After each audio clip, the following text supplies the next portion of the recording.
but now niggas on it. They used to bait me on me and my views, but now niggas on it. I used to tell them I'ma have me a show, but now niggas on it. Her homies on it, your homies on it. Y'all's the hater and all of my moves, but now niggas on it. They used to debate me on me and my views, but now niggas on it. I used to tell them I'ma have me a show, but now niggas on it. Her homies on it, your homies on it. It's just funny every time. Like, realest podcast ever. We back. It's your boy C Diddy. Y'all know what it is. Do I gotta introduce myself? You don't have to. It's your show on your channel. Yeah, they know who you are. At this point. If it was somebody else sitting in that seat. Yeah, that would be weird. Yeah, they need to introduce somebody sitting in your seat.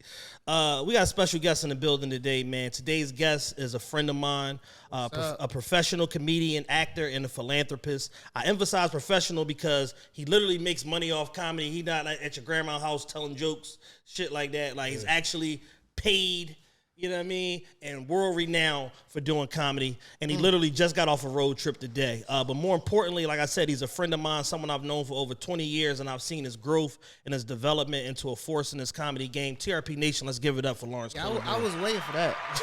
Because see, I went back and watched YouTube. I see he put that phone out. I was like, all right, let's see where he go with mine. You know what I'm saying? Like I was waiting for it, man. That was solid. That was good. That was good. Chad I don't even introduce myself. So I see that. I see you don't give a shit. It's not that I let him dunk the ball when he need to dunk the ball. I got you, man. But I was waiting for that, man. But first, I want to say appreciate y'all, man. No doubt. Being on the podcast. I know y'all popping now because a couple different occasions I've been around women and they have mentioned the podcast. So that's how when you know what's popping. Yeah. When you're around women that they don't know you or know they know them, and they mention the podcast on a couple different occasions that happened to me. So I was like, yeah. When we get done, let's give it up for the ladies. Exactly. Yeah, when we get done, you run them ladies down to me so we can different occasions. You know what I'm saying? Send some grams or something. Yeah. Definitely. Just some field research. What's good, brother? I'm good, man. I'm here.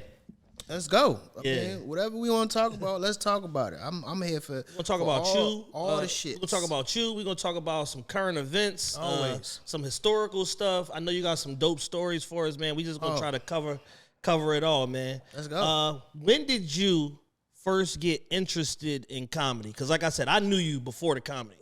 I knew you was just a cool nigga with the you know what I'm saying, with the running the cart. Definitely. In the gallery and with the braids, you know what I'm saying? Definitely. The first time, naturally, well, to be honest, this is a true story. I really got interested in comedy by going to church. It may sound weird, but starting. It definitely started a little straight. No, I used to go to the church where one of my homies used to take me to his church all the time, and I was just, to be honest with you, I was like in awe in how the preacher had everybody's attention. Like, it just really struck a chord with me that this dude is up here saying these words and all these people are in awe about what he's saying and they just following what he said. Now, that was what I was in awe about. So that was where, like, the wheel started turning, like, yo, this is something that I really enjoy. But it didn't really kick in until I started watching Def Jam. That's when it was like, this is something I want to do. Everybody know Def Jam used to come on midnight. On Friday nights on HBO. Yeah. But my thing was I didn't have HBO at that time. My papa got it later on, so I always had to watch it. Or I don't even know, on New Year's Eve, they used to play the whole season. So I remember watching the whole season all night, and then I used to be thinking like, yo, that is dope. From like 12 o'clock to like 6 in the morning, I would watch the whole season. Yeah. You remember when HBO was a luxury? Facts. Nigga, we had Facts. HBO, Prism, Showtime, and Cinemax. I can remember motherfuckers coming to the crib and be like, yo, y'all got HBO? Yeah. Like 25? Yeah. That's when I started getting into it. Like, my pop didn't have it when the season started. He got it like later on, and that's when I was able to watch the whole thing or whatever. Yeah. And then that's like when it really started to like really get into my blood. And then Kevin Hart started popping off, and I was like, man, shit, if he can do it, I can do it. Yeah. And that's when like it really just kicked off. So it wasn't like no point. It was like a bunch of different situations happening, and then it was like, let me try it. And then once I saw somebody that I knew personally that was successful in it, it was like, all right, now that I know it can happen. Because for me, I have to literally see something from somebody I know. Like, y'all, like, all right, this is a successful podcast. I know y'all, so I know it can happen. It's obtainable because I know people that can actually do it. So that was what it did it for me. Once Kev started doing it, then my man Spank started doing it, and then it was like, all right, I know these people. They come from the same background that I come from. They come from the same schools that I come from. And then it was like, yeah, I actually can do this shit. Can I ask a question? What made you see a pastor preaching and want to do comedy? What made you not want to be a pastor? Because I knew I cuss too much for that shit. Okay. Like, and So that's out. That bullshit is I cuss way too much, and I've been fucking for a long time. So that's like, I knew that part. I always said I had like ambitions of being a professional poker player, and I always said if that didn't work, I would be a preacher because I feel like I could do it. I sweat enough. I feel like I could do that. There's too many rules I got to follow that I know I can't. So I was like, yeah, that's not going to happen. Yeah. But it was just the idea of that, just watching the guy on stage, not on stage, but just the control of people like, yo. Like as an orator. Facts. Like these words are coming out of his mouth, and these people are, now I don't want to say in control, but they're moving these people with these words that he's saying. Mm-hmm. And that was like, it really struck a chord with me. So after that, a bunch of different events happened, and then, got on stage. It's interesting that you brought up Kev and Spank because, one of the biggest misconceptions, a lot of people think Kev was like this overnight success. Like he just came out of nowhere. No. And people don't realize like he really like started like he at ran the bottom comedy gamut. The chitlin gamut. And he real like real shit. Yeah. Like that's a true definition of someone who started at point A and now is at point Z. Yeah. Like he went through the whole alphabet. Like everyone he went through. Like it's not no. They was posting funny pictures of each other, and Spank had posted like a picture of one of his old Jones, and this was like the big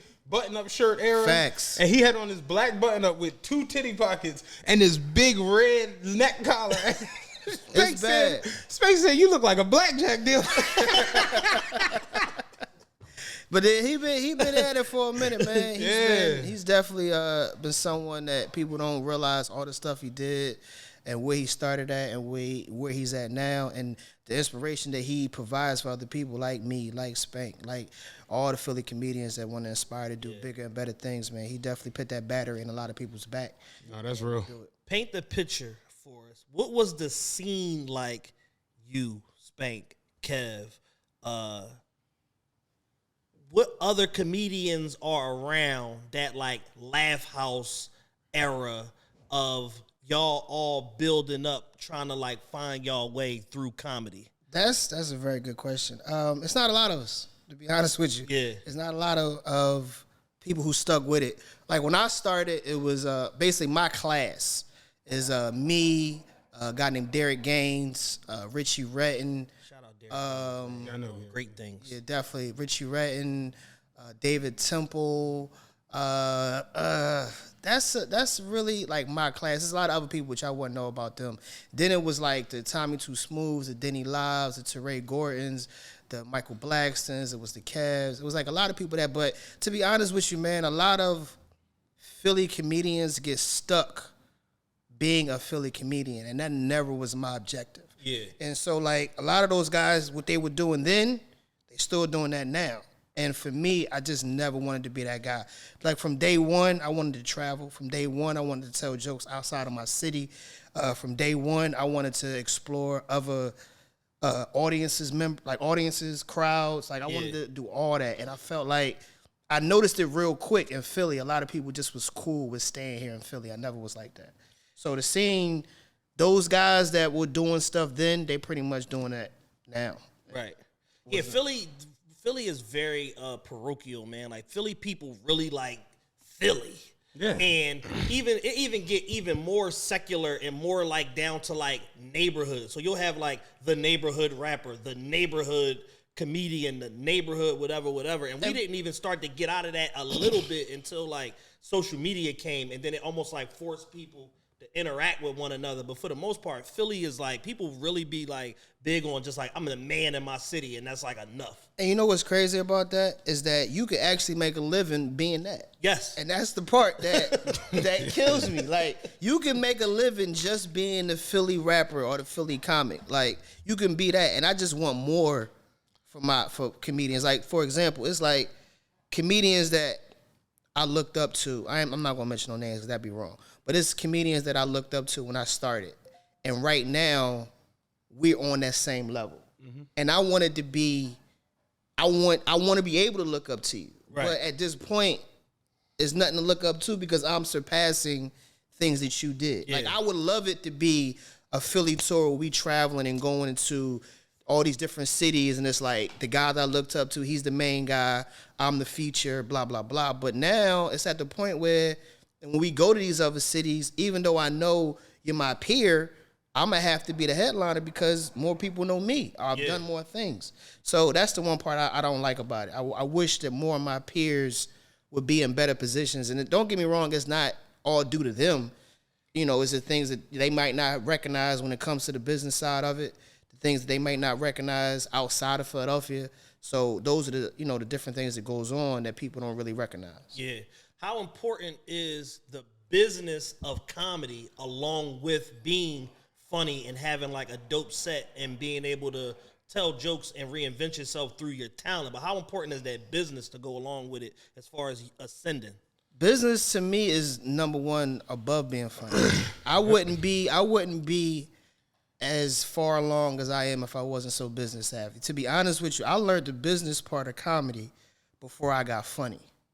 Got it. Way before I got funny, I knew the business part of it. Like, for example, this is just like a little math that I used to do. At the Laugh House, when I first started, my objective, I told myself, I want to be able to be on stage as much as possible and get paid for it. So when I first went to the Laugh House, every comedian's objective is to be the headliner. You want to be the headliner of the show. You want your name on the marquee, blah, blah, blah. So every comedian in Philadelphia wanted to be a headliner at the Laugh House. So I went to the Laugh House and I asked them, I said, hey, I want to be a headliner, blah, blah, blah. What I got to do? She said, all you got to do is have 45 minutes and, you know, be able to work a crowd. I was like, all right, cool. So then I asked her, I was like, so when can I, and I was like, kept asking. She's like, look, don't rush to be a headliner. I was like, why? She was like, because you can make more money in other ways. And I was like, how? Being a feature. Yeah. Now, a feature is someone who takes the middle spot as a comedian. So I asked her, how was that possible? She told me as a headliner, you only work the club once a year. Once a year. Oh. $1,500. That's how much you get paid to work it once a year. Max. That's the max. So you can only work at that club one time. As a feature, you make $500. You can work 5 to 4 times a year. So boom, that's already the $1,500 I made, plus I'm on stage more times. Right. Then she said, not only can you feature, but you can host too. That was $250 a weekend. So now I can host at least 3 to 4 times a year, plus feature 4 to 5 times a year, and I'm on stage way more than that one time. Yeah. So for me, I'm like, business-wise, I'm making more money, and I'm working on my craft more. So all I gotta do is relinquish the title of being the headliner. Yeah, and that's a lot of people's, you know, it's ego. I don't need the ego. I would prefer to have more money in my pocket and more exposure rather than be the main guy. So that was how I looked at it. So business to me was always the first thing when it came to that. Even when it came down, I had a night back at the Laugh House called Tickle Me Tuesday. That was the really thing that put me over the top because I knew people. Working at, me and Chad worked at Total Sport, if people who don't know, and I was pretty popular in the city from working at that store. So I used my popularity. I knew a lot of motherfuckers. You knew a lot of niggas. It's like Khaled trying to say jury. I knew a lot of niggas. So I used that advantage of knowing a lot of people to put people in the seats and then turn that into a successful night where I was making a lot of money every month. I was packing that bitch out at $250 was a sellout, $20 a ticket, you do the math, and I was selling that bitch out every month. So I was like 18, 19 years old, making like $5,000 a month just off that one night. Right. And that night funded everything else. Funded me getting a car, funded me having a cell phone, funded me able to take flights, and all this is things that you need as a comedian to travel to other cities, to have a functional car that can get you to these cities, or all that other type of shit. Right. So I used all those things right there and to help me make more money. And business was the thing that I always look forward to. Damn. So if your business right, you can be halfway funny and still make good money. Even when it comes down to booking yourself in a comedy club. Like, if you go about it the right way, have a tape, have a good headshot, have a working cell phone. Like Chad told me earlier, we talked, he said you had the same phone number since I knew you. Since you know me. And it's a reason for that. When I first got started, Jamie Foxx, I did a festival in Atlanta called Jamie Foxx Laughpalooza. Mm-hmm. And he sat down and talked to all the comedians. He was telling us little things. It was like, one of the things a lot of comedians don't have is the same phone number. Keep the same phone number because you don't know who you gave that number to, when that person's going to reach out to you, and you never know. So if you change your number, you can miss an opportunity. So that was me. Like, look, I'm never changing my number because I don't know who I gave my number to and who's going to call me. And if they call me, they're going to be able to get through because I got the same number. Plus, like, ain't nobody stalking me. Just hit delete. That's all. I don't know why people be tripping about phones. Like, oh, he keep calling me. Hit the ignore button. That's all. Yeah, you can block them now. Block. Yeah. Like, what's the big deal? People be tripping about phones, but yeah, I think a lot of comedians if they were more business savvy, they would be a lot more further on in their career than just running around here doing shit. Yeah, definitely. How would you describe your comedic style? What can people expect when they come to a Lawrence Killebrew comedy show? Definitely storytelling. I love to tell stories about what I got going on in life. So it's more ignorance and a lot of storytelling. Definitely ignorant. I'll tell you that right now. And a lot of shit that goes on in my life, relationships, you know, how I view women, how I view men, how I view society. I don't do a lot of political stuff. I'm not real big on like religion and all that, mainly because I don't read a lot. So I'm not reading a newspaper every day. I'm not, you know, I read books, but it's like, you know, shit that ain't educational, to be honest with you. You don't really get into the observation. Yeah, like I'm not, like, you know, if it don't come on my Instagram feed, 9 times out of 10, I don't know about it. You know what I'm saying? So I'm not real big when it comes to like finding out the deaths of America and all that type of stuff, man. I try to keep into my little bubble. Do you tend to write everything, or are you more like a freestyler? No, I definitely write, but it's not like writing out everything. Like if something happened, I'll write it down, and then I'll just go on stage and talk about it. Like recently, my dog, it's a new joke I'm trying to work out. I have a terrier, but it's a female, and I've been trying to breed her for the past like 3 years, but every time I take her, no dog wants to fuck my dog. So it's like, I got like the slut dog, the terriers is like, nobody want the pussy. Yeah. Like, you know what I mean? Nobody wants this dog's pussy. I'm like, what's wrong with my dog? So basically, I just write that down, and then I'll just go on stage and talk. And then different iterations of it. Yeah, and then whenever I get a laugh, you know, I'll keep that in my mind, or I'll listen to it over, like, oh, I got a laugh there, I can work on that. You know, it's not really me writing out the whole joke. It's just writing out different situations and then trying to find where the funny at is in that situation. Let me ask you this, because looking at stand-up comedy, when you go, like, how do you get to where you can, like, perfect a joke? Like, what's the process of that? To be honest with you, I don't really ever think it's a perfected joke. To me, the process of perfecting a joke is you just keep doing it over and over and over and try to punch it up. So, like, in that case, the setup is I have a dog.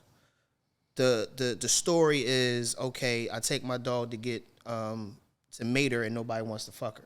Now your job is to find a punchline from that and then build on top of that. So how you perfect the joke is, once I give you the setup, I gave you the actual story and then the punch, and building more punches on that so you can keep going and making it longer, that's perfecting it. The longer that joke can go, the better the joke is. This way, because you can take a 5-minute bit and turn it into a 25-minute bit just from that right there. So I don't know, because you can always find new ways to find jokes to be funny. So I don't know if you can ever find a perfect joke. I don't necessarily think I was saying like a perfect ending. I mean, like getting to where like going on stage for like an open mic night and you like just like you say, I'm just trying some shit out, to getting to where like you doing your special, like you're doing your filming and you know I'm running with this at this point during that. Like I said, it's just repetition. Yeah. Repetition over and over and over again. Like, even let's use Chris Rock, for example. Like, one of the things that annoyed me about Chris Rock's special was how people were like, oh my God, why is he talking about that still? And they don't understand that Chris Rock has been telling those jokes for a year. Mm-hmm. We went to see him and they said. Yeah, so for a year he's been telling those jokes. So what they don't get is that it's not that he's talking about it now. He's been talking about it, and now this is the finished product. Mm-hmm. Yeah. You're just seeing it now. And it's crazy because seeing him in AC as opposed to the stand-up, there was certain shit that he didn't say from the AC show, certain shit he expounded on that he went a little further into. But like the shit with his daughter, he did that in AC. The shit with his wife taking the house, he did that in AC. But even in AC, he went a little further into the divorce and her getting more and dealing with divorce, and he cut a lot of that out for this. So that's like trimming the fat. It's like, okay, I don't need this. I don't need this word. Like, it's sometimes you tell a joke and you realize, okay, I don't need to say that. Even cuss words. Sometimes where I'll cuss in my set on stage and listen to it like, I didn't need to cuss there. Why is it there? So it's a lot of tweaking, a lot of looking at stuff, cutting the fat, and then working on it. So it's just a lot of getting on stage, saying these jokes, listening to them, watching yourself, even like certain movements. will make a joke funny. If your eyes get big, if you move your hand a certain way, if you sit down, facial expressions, a lot of that stuff makes the joke better. And you get that from doing it over and over and over again. I see what you're saying. With last part of that, with you, do you ever go on stage like trying some new shit out, thinking like, oh, this is gonna be it, and it don't be it? Oh, all the time. Okay. Nigga. All the time. You throw something out there and it's crickets. And you just it's many a times. Like John Rule at the Bucks game, brother.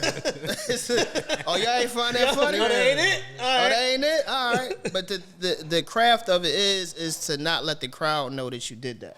So that takes years too. So for me, it was more so like if I throw it out there and it don't work, don't let them know that it didn't work. You know it didn't work, right. But the craft of not letting them know is what it is. But man, plenty of times, just this weekend, I threw some stuff out there, and it was just like, oh, y'all, oh, that's crazy. Like, oh, yeah, all right, cool. Where was you at?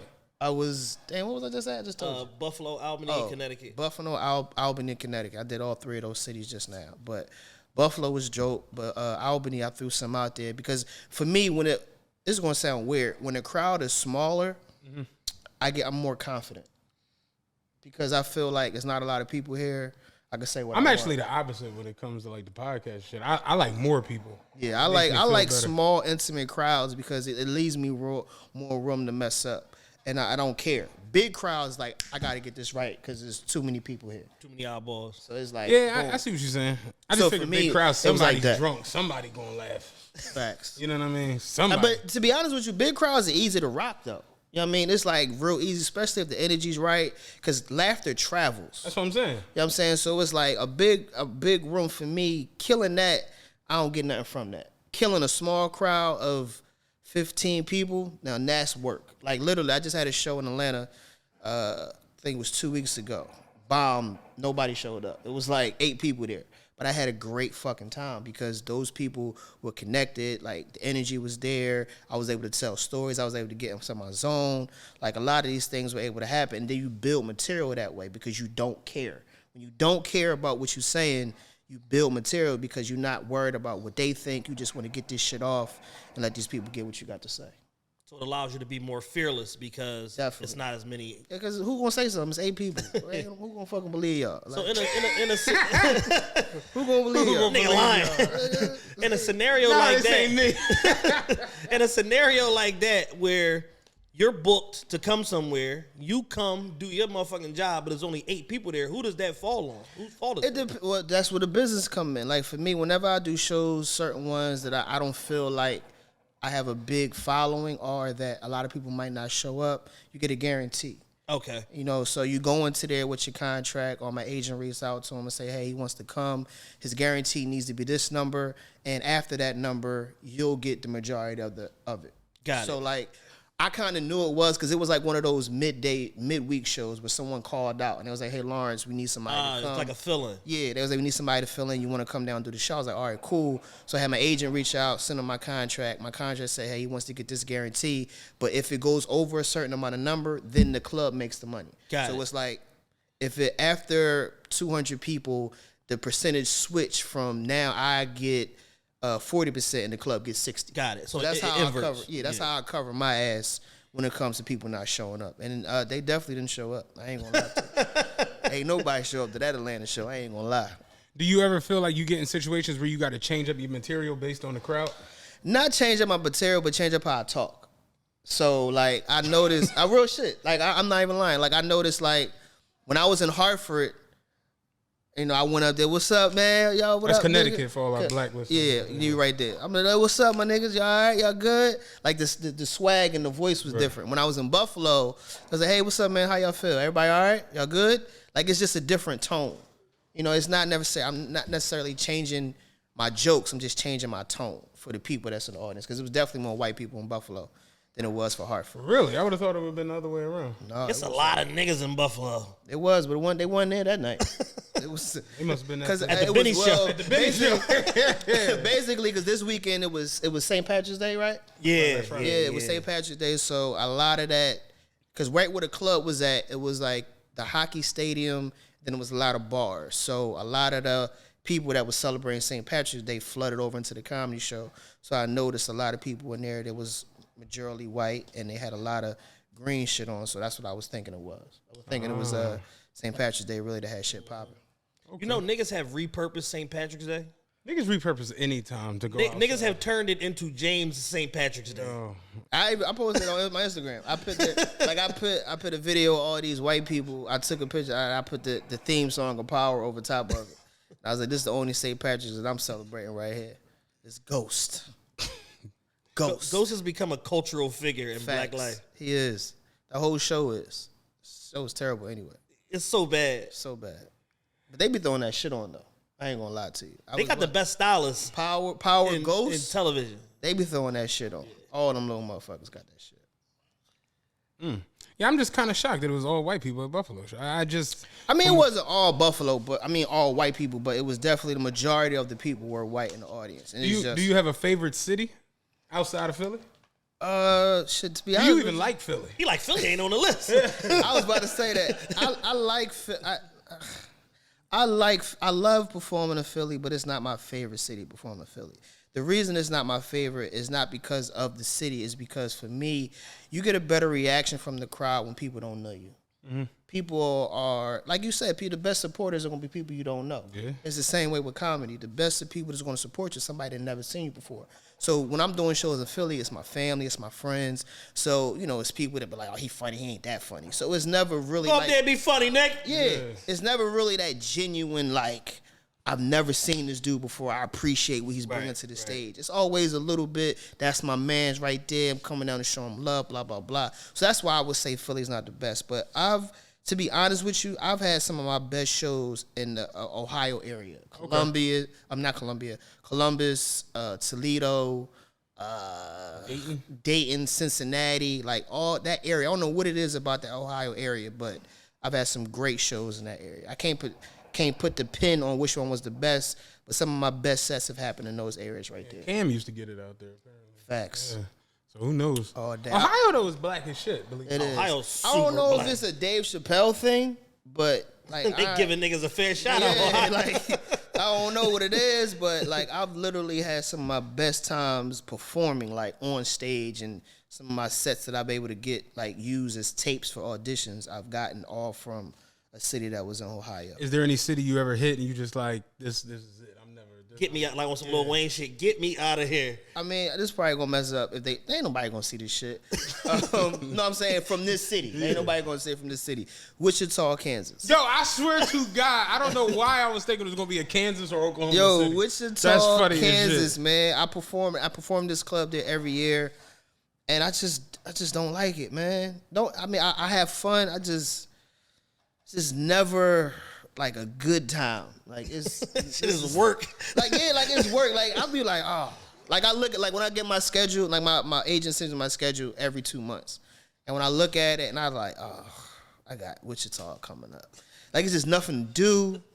It's just as far as like getting on stage, or do the people receive you well? Yeah, like I had like the jokes. They're laughing, but it's just not it's not like Klan rallies and shit. No. Like how can I put it? It's just not like they're laughing, but they're not laughing.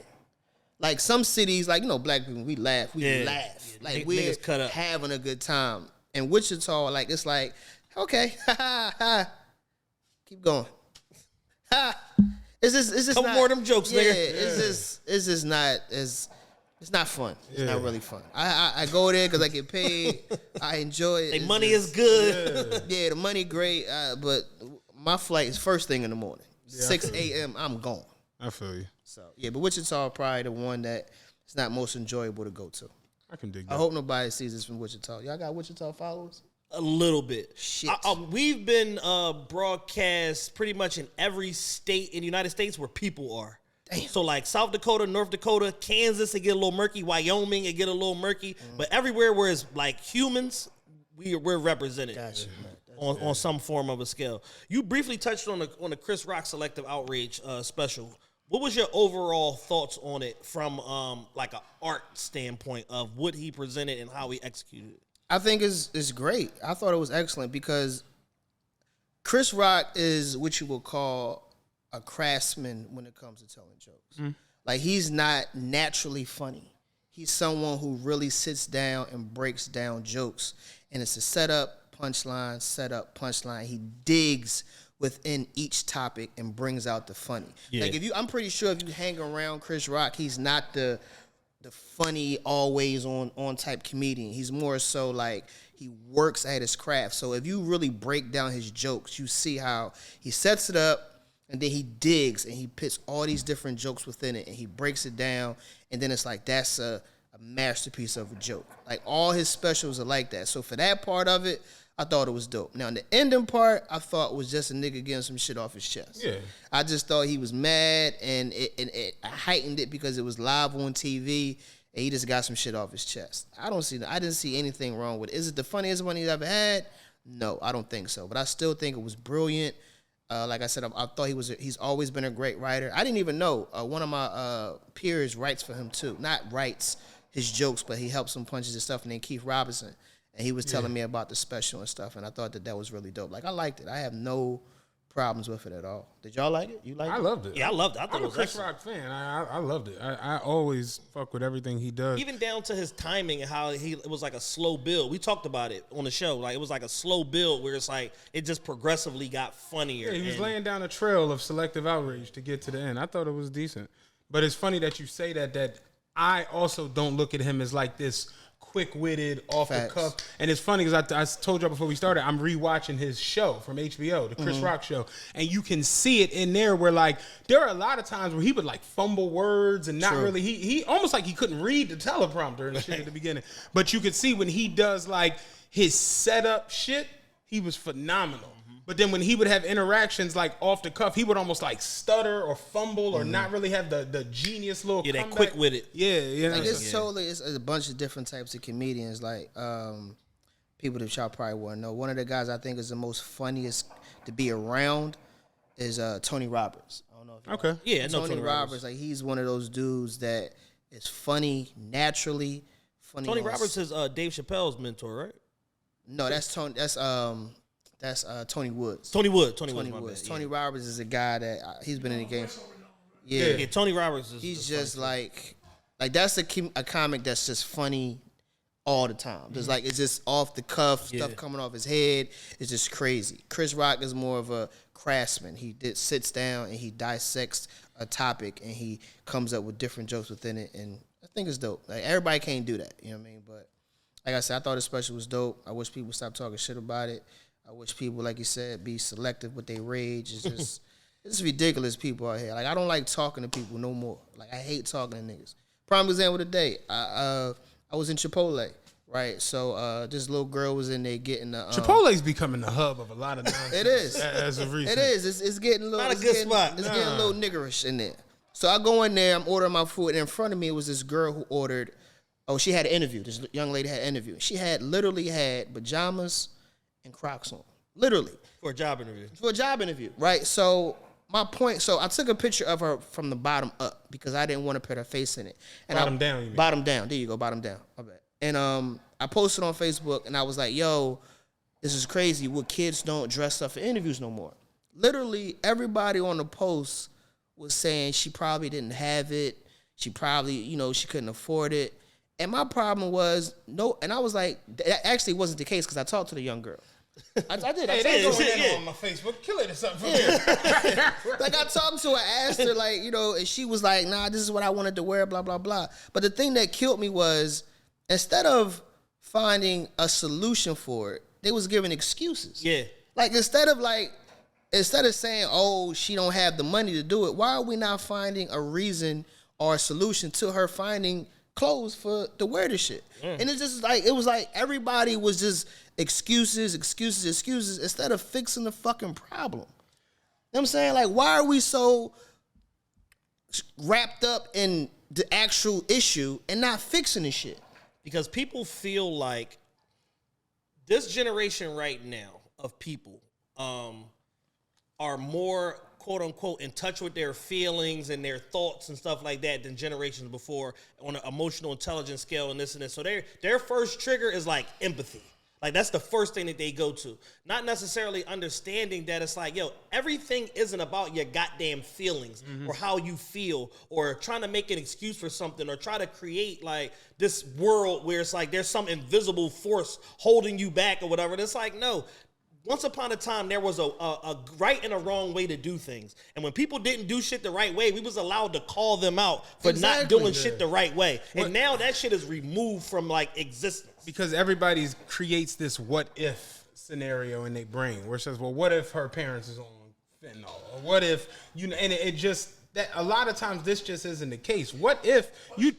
Yeah, exactly. What if you just fucked off? Like, what if that? Because I literally asked her. I was like, "Yo, is that how y'all dress?" Like, I was like, because when we was just chilling, I was like, "That's how people dress for interview now." She's like, "This is what I wanted to wear." Like, that's what she said. Like, I asked her. I was really intrigued. I wasn't even thinking about the whole, like, is she financially got money and all that. I just asked her, like, is that how people dress on interviews? Just because I was curious. Yeah. And then when she told me, she's like, "This is what I wanted to wear."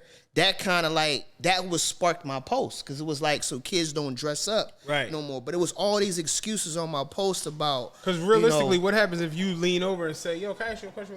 Do you have clothes for an interview? Like on some I want to help you out type then shit. And she said, you get the fuck out of my face. Get the fuck out of here, dumbass nigga. Greasy ass nigga. You like, what the fuck? So it's really no bullshit. It's funny you brought that up. This was 3 years ago. I was driving the 48, and it's 9:30 at night, and these 3 kids get on the bus. And the oldest one out of the clique might have been like 10. Like he was like 10, the other 2 were like 8. This is 9:30, 10 o'clock on the 48. They're getting on the bus. So I'm just like all right now. Like, you know what I'm saying? And he just like, yo, we need a ride down to Girard. And I'm like, for what? And he was just like, we're going to catch the trolley.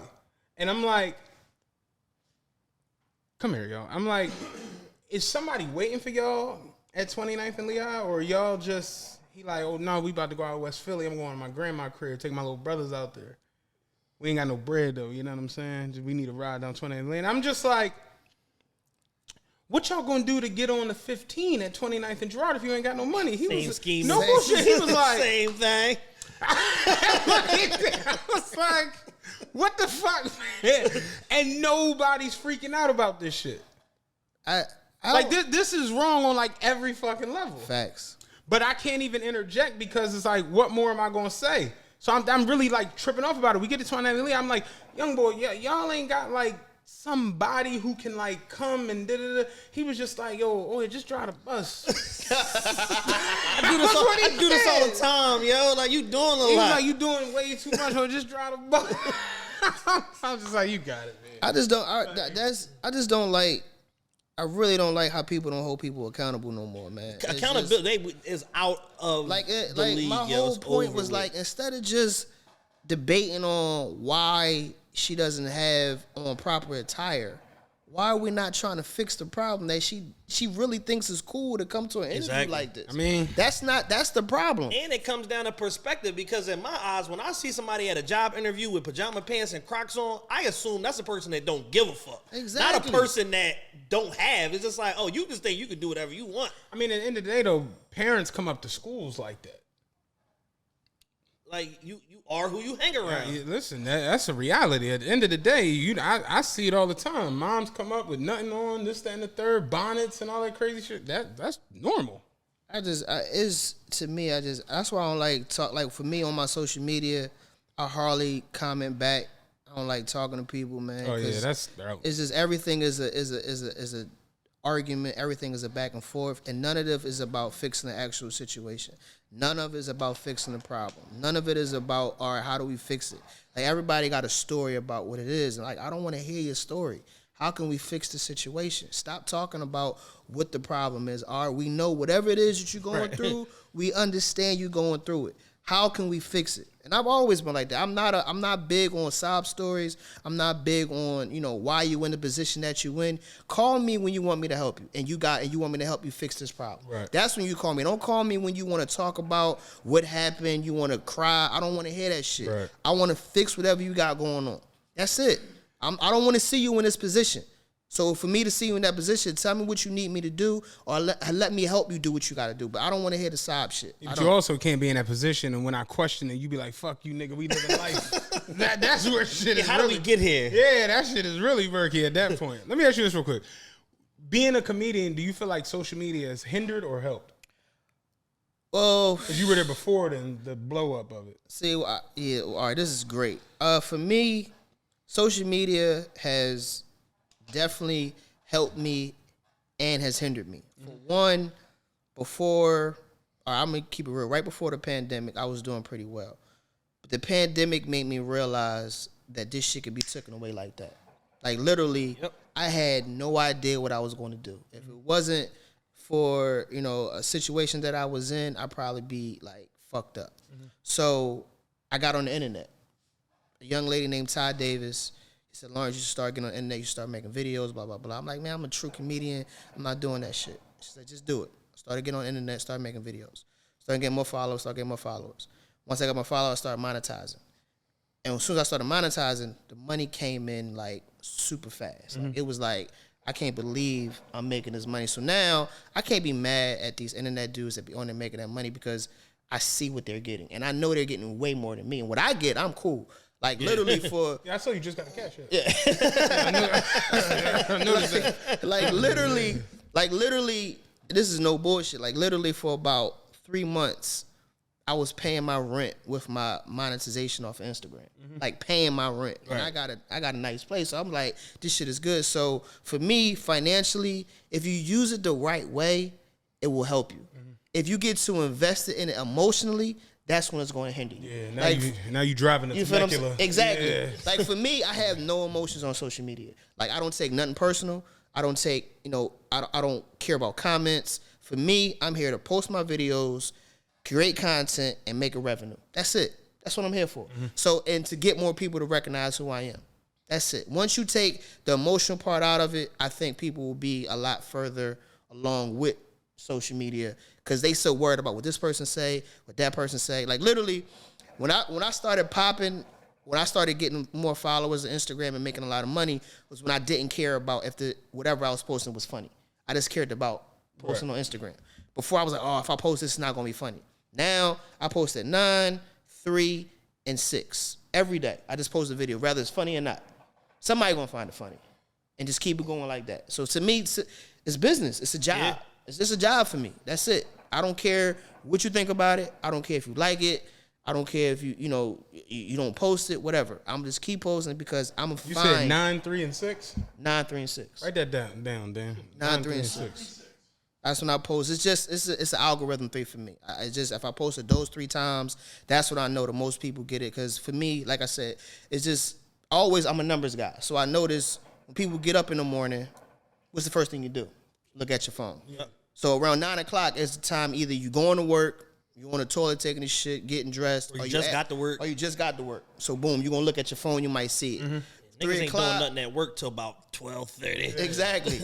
To me, 3 o'clock is the most time either people just got done doing the work from 12. Exactly. You ready to go home? Yeah. You're ready to go home or whatever. You on your break or something like that. And then 6 o'clock is when people usually get home, they preparing dinner, or they just relax and you just get home and what you do, you want to sit down and just look at your phone. Right. So for me, those were the times that I looked at in my mind where most people were looking at their phones. So for me, that's when I started posting. I see what you're saying. So for me, like I said, everything is really a numbers thing for me. I look at my the most city where I got people at, all that, and that determines when I post, how I post, and all that type of shit.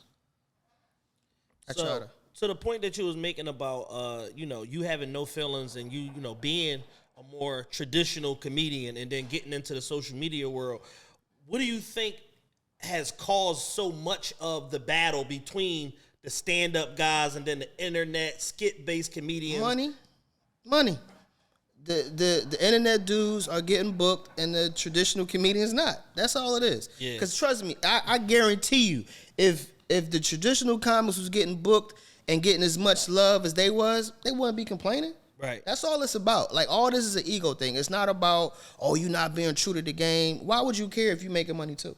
Yeah. Right. Like, why would you give a shit? Like, if y'all podcast is popping, why do you care if the dude podcast across the street popping? Man, listen. You don't care. Y'all is popping. You get what I'm saying? So for me, I feel like it comes down to money and ego. The traditional dudes are mad because they're not getting the light that they're supposed to be getting. And the reason the Instagram dudes do it because they're on Instagram. That's what people are at. Yeah. So my thing is stop complaining about it and get with just the program. Do what they doing. Because my thing is, if you know you funnier than this dude, all you got to do is get noticed. So do something to get noticed. Get on Instagram. Do whatever you got to do. Yeah. Take that emotion out of it. That's what I said. It goes all the way back to emotion. If they take that out of it and just get on there and do what they're supposed to do, Like, oh, I'm not making these videos. This is some bullshit. All right, well, look, they gonna keep making these videos, and they gonna keep getting 20,000 a show, and you gonna be in here complaining. Like, that's all it took with me is to get my first check from Instagram. That's all right, we gonna post every day. That's all it took for me. Once I saw I could make money and would just sit in the crib, let's go. I'm rocking. I don't care what y'all think. Like, you ain't got to tell me twice. So after that, you know, it was just on and popping from there. And there's so many resources out there to help people develop content strategies and shit like that, and so many tools at your disposal. It's like, why wouldn't you if it's going to elevate the main thing that you do? Right. And it's like you gotta let the main thing be the main thing, and you gotta meet people where they at. So if everybody's on Instagram, all your competition, all your peers, whatever, and you the only one that's like holding out for some altruistic ass reason, it's like, well, you're still not making the money. So like, what's the point here? Like, I don't see why they complain about it though, man. It's just they complain a lot, yo. I mean, it's an era thing. Like, we went through it in rap. We went through it in basketball. We go through it in basketball every day. We go through it in cars. It's what it is. The eras is always going to find they goats and they guys, and then they're going to look at the new era that changes things and does things differently. Like, y'all on that. But what Mona say, we used to walk to the comedy club and walk home. Like, that shit is like, you know. It's funny that you mentioned that, man. I saw a clip, man. I wanted to talk to you about that, brother. You said that LeBron was better than Jordan. You said that? Yes. You said that? Okay. I had to disagree with you with that, brother. That's fine. And I just, the only reason you don't. I get it. Exactly. You're right. I just wanted to. Not that I'm not here to say like I'm the argument or whatever. I just wanted to see what do you feel about the fact that Jordan has done, like you said, you was basically breaking down. If y'all don't know, it's a great clip though. He really broke it down. It's at like 3 million views. Yeah, he really broke it down to where how you can argue that LeBron James has had 3 different Hall of Fame careers. And I give it to you. That was a great breakdown. I was looking at it this way. I think Jordan did more than LeBron did in less time. Basically, he got more champions and shit. LeBron's 20 years going. Jordan was 15. He's got more scoring titles. He got more championships. He got more awards. And he's did it with less talent than LeBron has. That's why I was looking at it. I was looking at it like, he's done more in less time. Like, if Jordan was able to play longer, who would have known what he did? So that was the only, like, I guess, I don't want to say rebuttal. I just want to retort that to you. I think what it is, and I'm not going to go down the rabbit hole with it. I think, like I've said with the rap argument, and same thing with the basketball argument, there's no right or wrong answer. Facts. It's preference. And the way I say it now when it comes to Jordan and LeBron, it's all-out dominance in a vacuum and extended greatness. There you go. Which one do you like? Me personally, I'd rather have a solid running good-ass car for 20 years as opposed to a spaceship for 3 years. Facts. And that's just kind of what it is. And everybody's different. Everybody views it different. Me in that video, it wasn't to shit on Jordan. It was to basically say, when you really look at what, like when we talk about people like Paul Pierce or people like Anthony Davis or Dwight Howard or Klay Thompson or any of these people who are considered the best players in NBA, if they were to do any of the things LeBron did on any one of his stretches, you go to the Hall of Fame. Facts. If you play in the NBA and in your career you win Rookie of the Year, you make 6 All-Star teams, you take a team to a finals, and you win 2 MVPs, you go to the Hall of Fame. You know how I know? Allen Iverson went to the finals once and won an MVP. He's in the Hall of Fame. Patrick Ewing went to the finals once, didn't win an MVP. He's in the Hall of Fame. Still in the Hall of Fame. You understand what I'm saying? Like, that's reality. Karl Malone won 2 MVPs, went to 2 finals, he's in the Hall of Fame. True. You understand what I'm saying? So it's like these things that LeBron was doing in his stretches were Hall of Fame careers. Gotcha. When he went back to the Heat, he legit went to 4 finals, won 2 finals, won 2 MVPs, won 2 finals MVPs, 1 Sports Illustrated Man of the Year, and 1 Associated Press Player of the Year, and won 2 gold medals in a 4-year stretch. If you do all of that in your career, you go to the Hall of Fame. There you go. So that was more so what I was saying in that video, and people kind of took it to where it was like, you know, once you get to 3 million views, you're gonna see some crazy content. Oh, hey, brother. You know what I'm saying? You ain't saying that. You get somebody 20,000 views and you get somebody say comments something. that you really just like, God damn. Like you let me tell you something. What's funny about Instagram, man? Like, people, okay, in my profile it says comedian, right?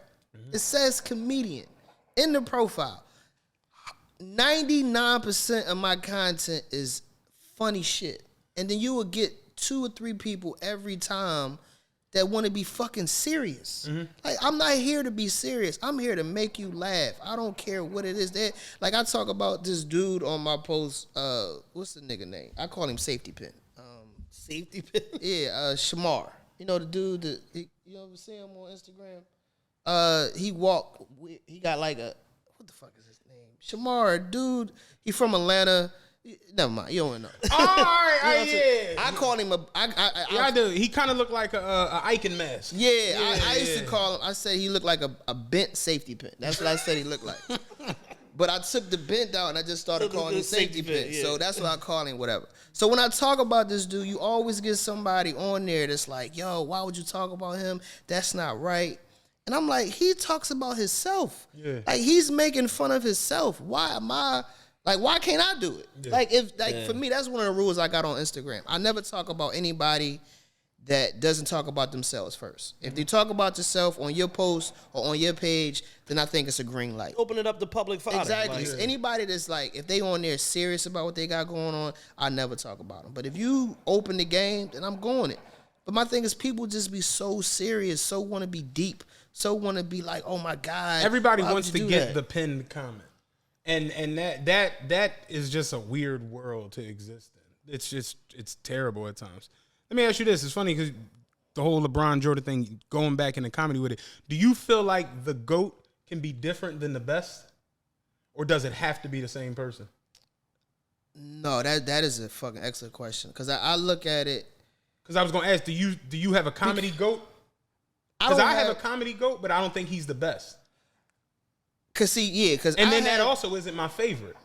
I get you. So I think it's a GOAT, but I don't think, put it like this. I think it's a GOAT, but I don't think he's that funny. So who do you think is a GOAT? Like, I think Richard Pryor is the GOAT. That's what I think too. But I don't find his comedy that funny. I think Richard Pryor is the GOAT. I think Dave Chappelle is the best, but my personal favorite is Paul Mooney. There you go. Like, for me, I find Richard Pryor is the GOAT, but I do definitely think Dave Chappelle is better than him at comedy. But then for me, I have my favorites. So, like, that's how it roll for me. Like, for me, my favorites is always going to be Philly. Because, like I said, without Philadelphia comics, I wouldn't be where I'm at today. So, Teray Gordon, Spank, Tommy Too Smooth, Denny Live, Charles Walden, even the ones that's not even funny.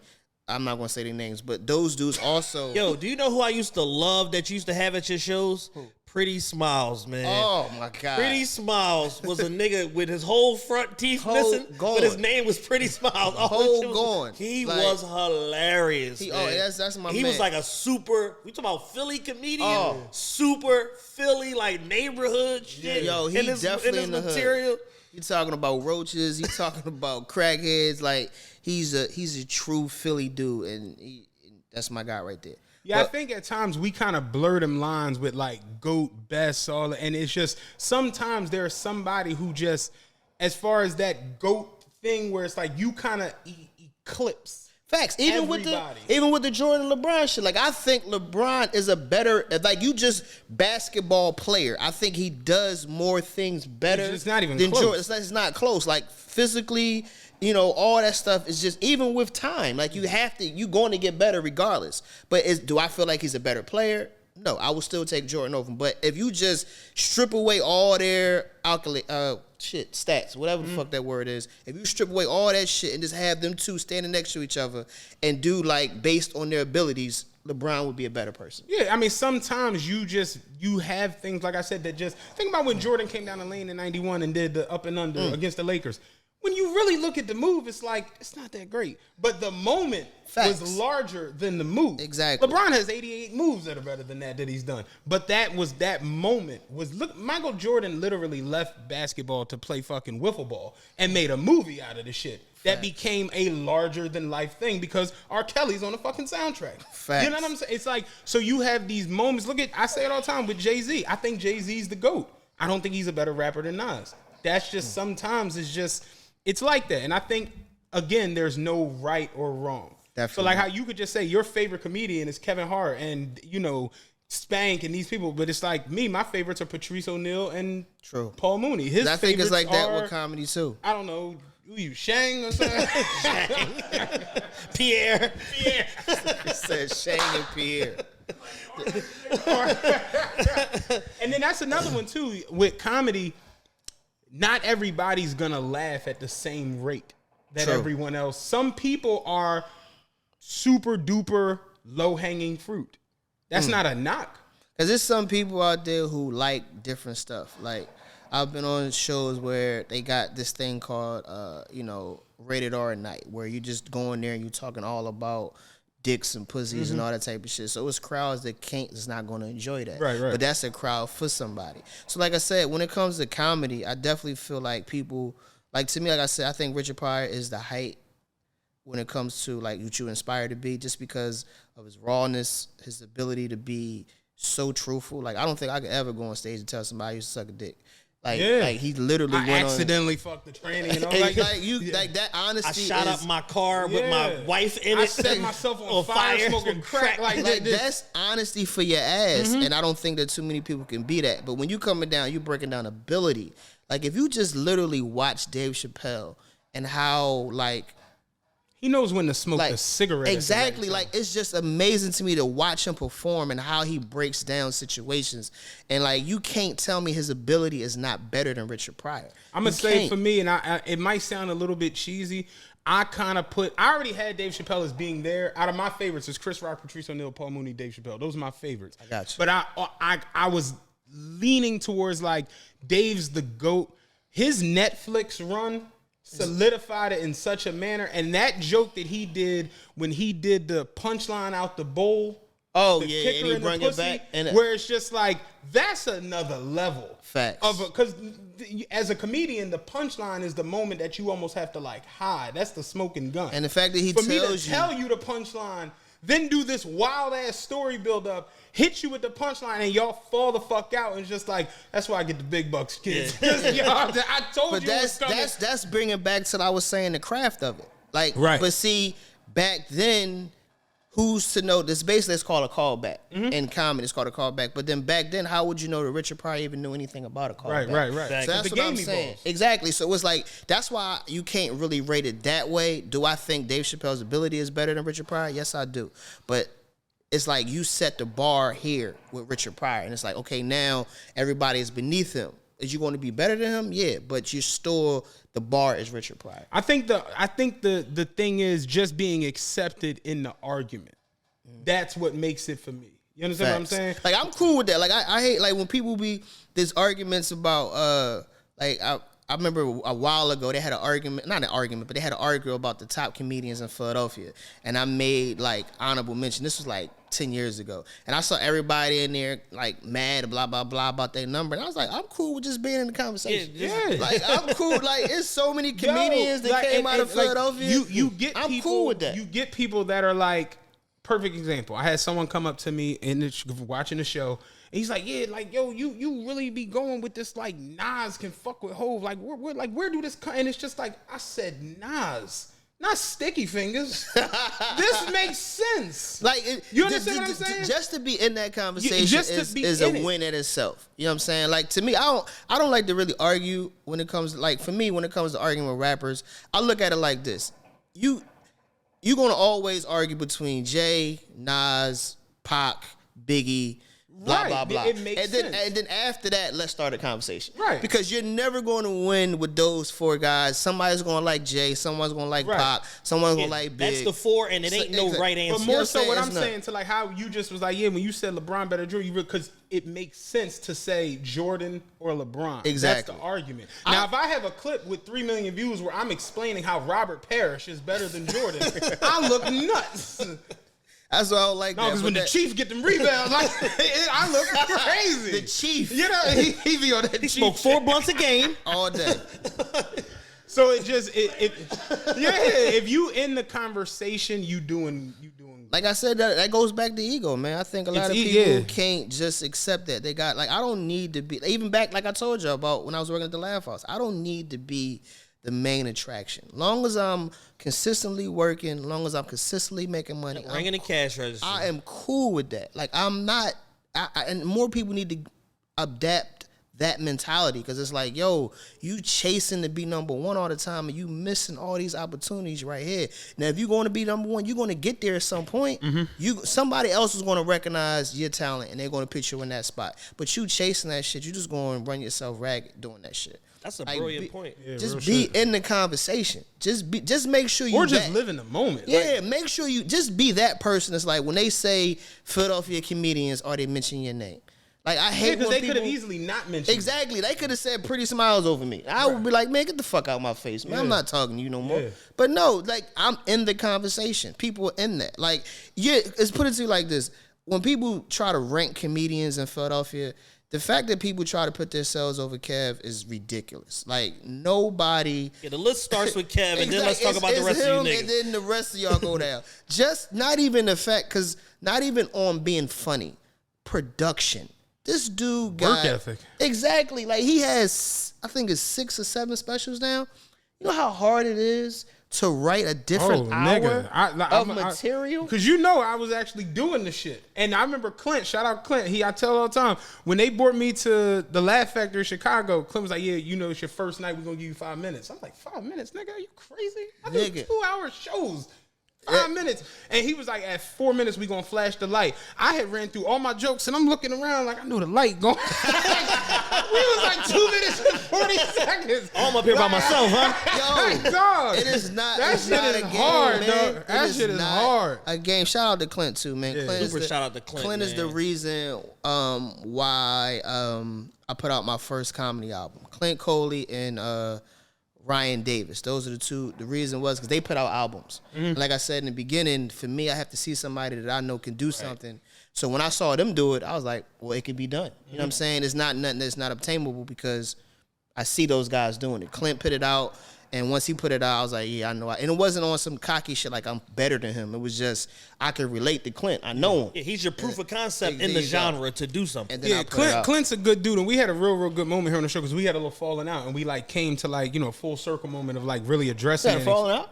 Because I Clint, had a falling out with Clint too. I mean, it's Clint. That's kind of what he does. So this, He gets bringing out of you. You know what I'm saying? He falling out with everybody. Yeah.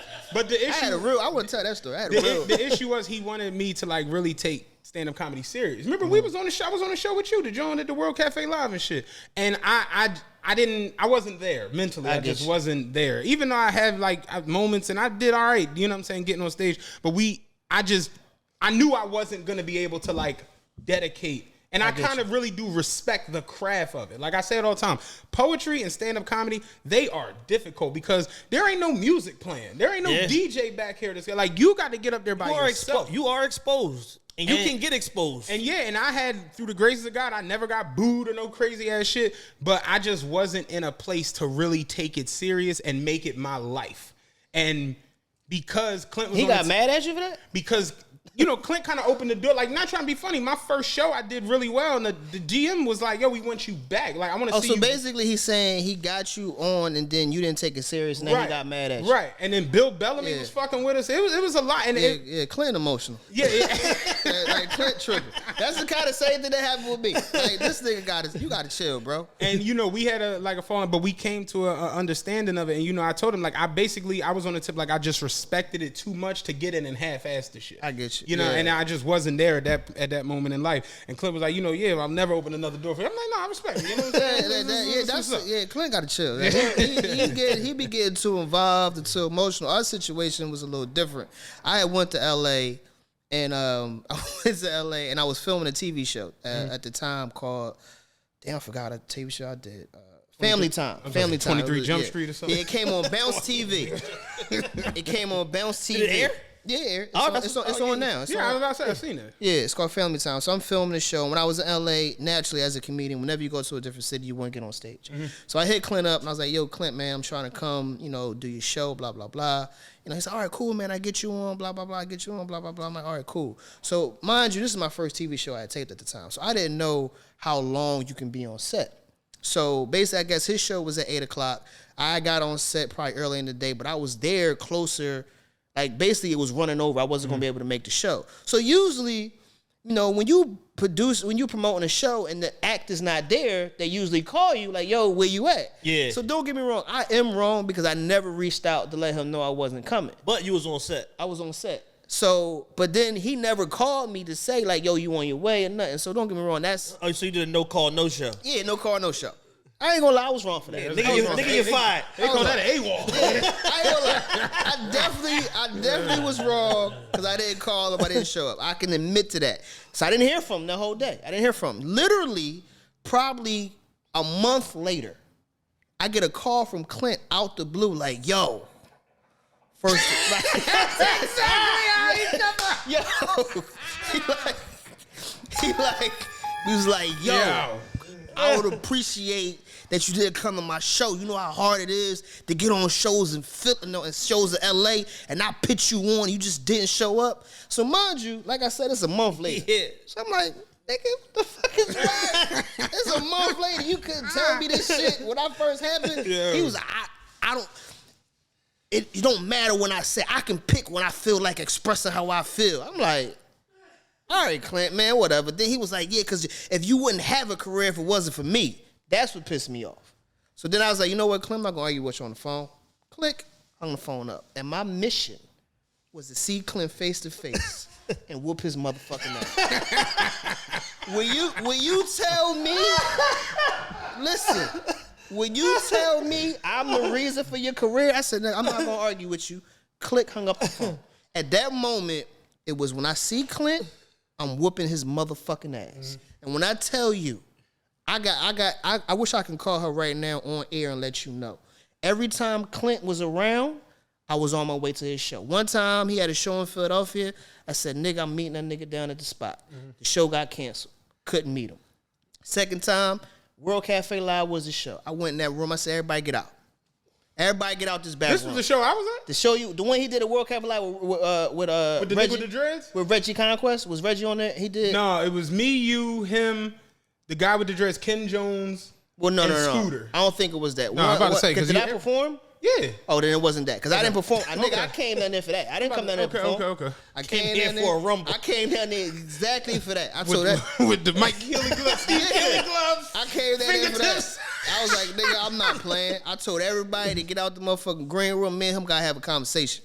And, you know, soon as I started, he was like, yo, I was going through something, man. You know, it was my feelings. Man, I don't give a fuck about all that, man. But Throw your shit up. Yeah, I was pissed off. But we had that conversation. Once the blade comes on my boot, it could not re-enter until it's blood. And then ever since then, everything been cool. But we was gonna have that conversation. Cause you was at Clint last show he just had. Yeah, so I mean we've been cool. That's how we all reconnected. Yeah, y'all was excellent at that. We've been cool and shit, but like I said, it was a period of time where I didn't want to talk to him. I didn't want to say nothing. Anything I had to say to you had to been face to face.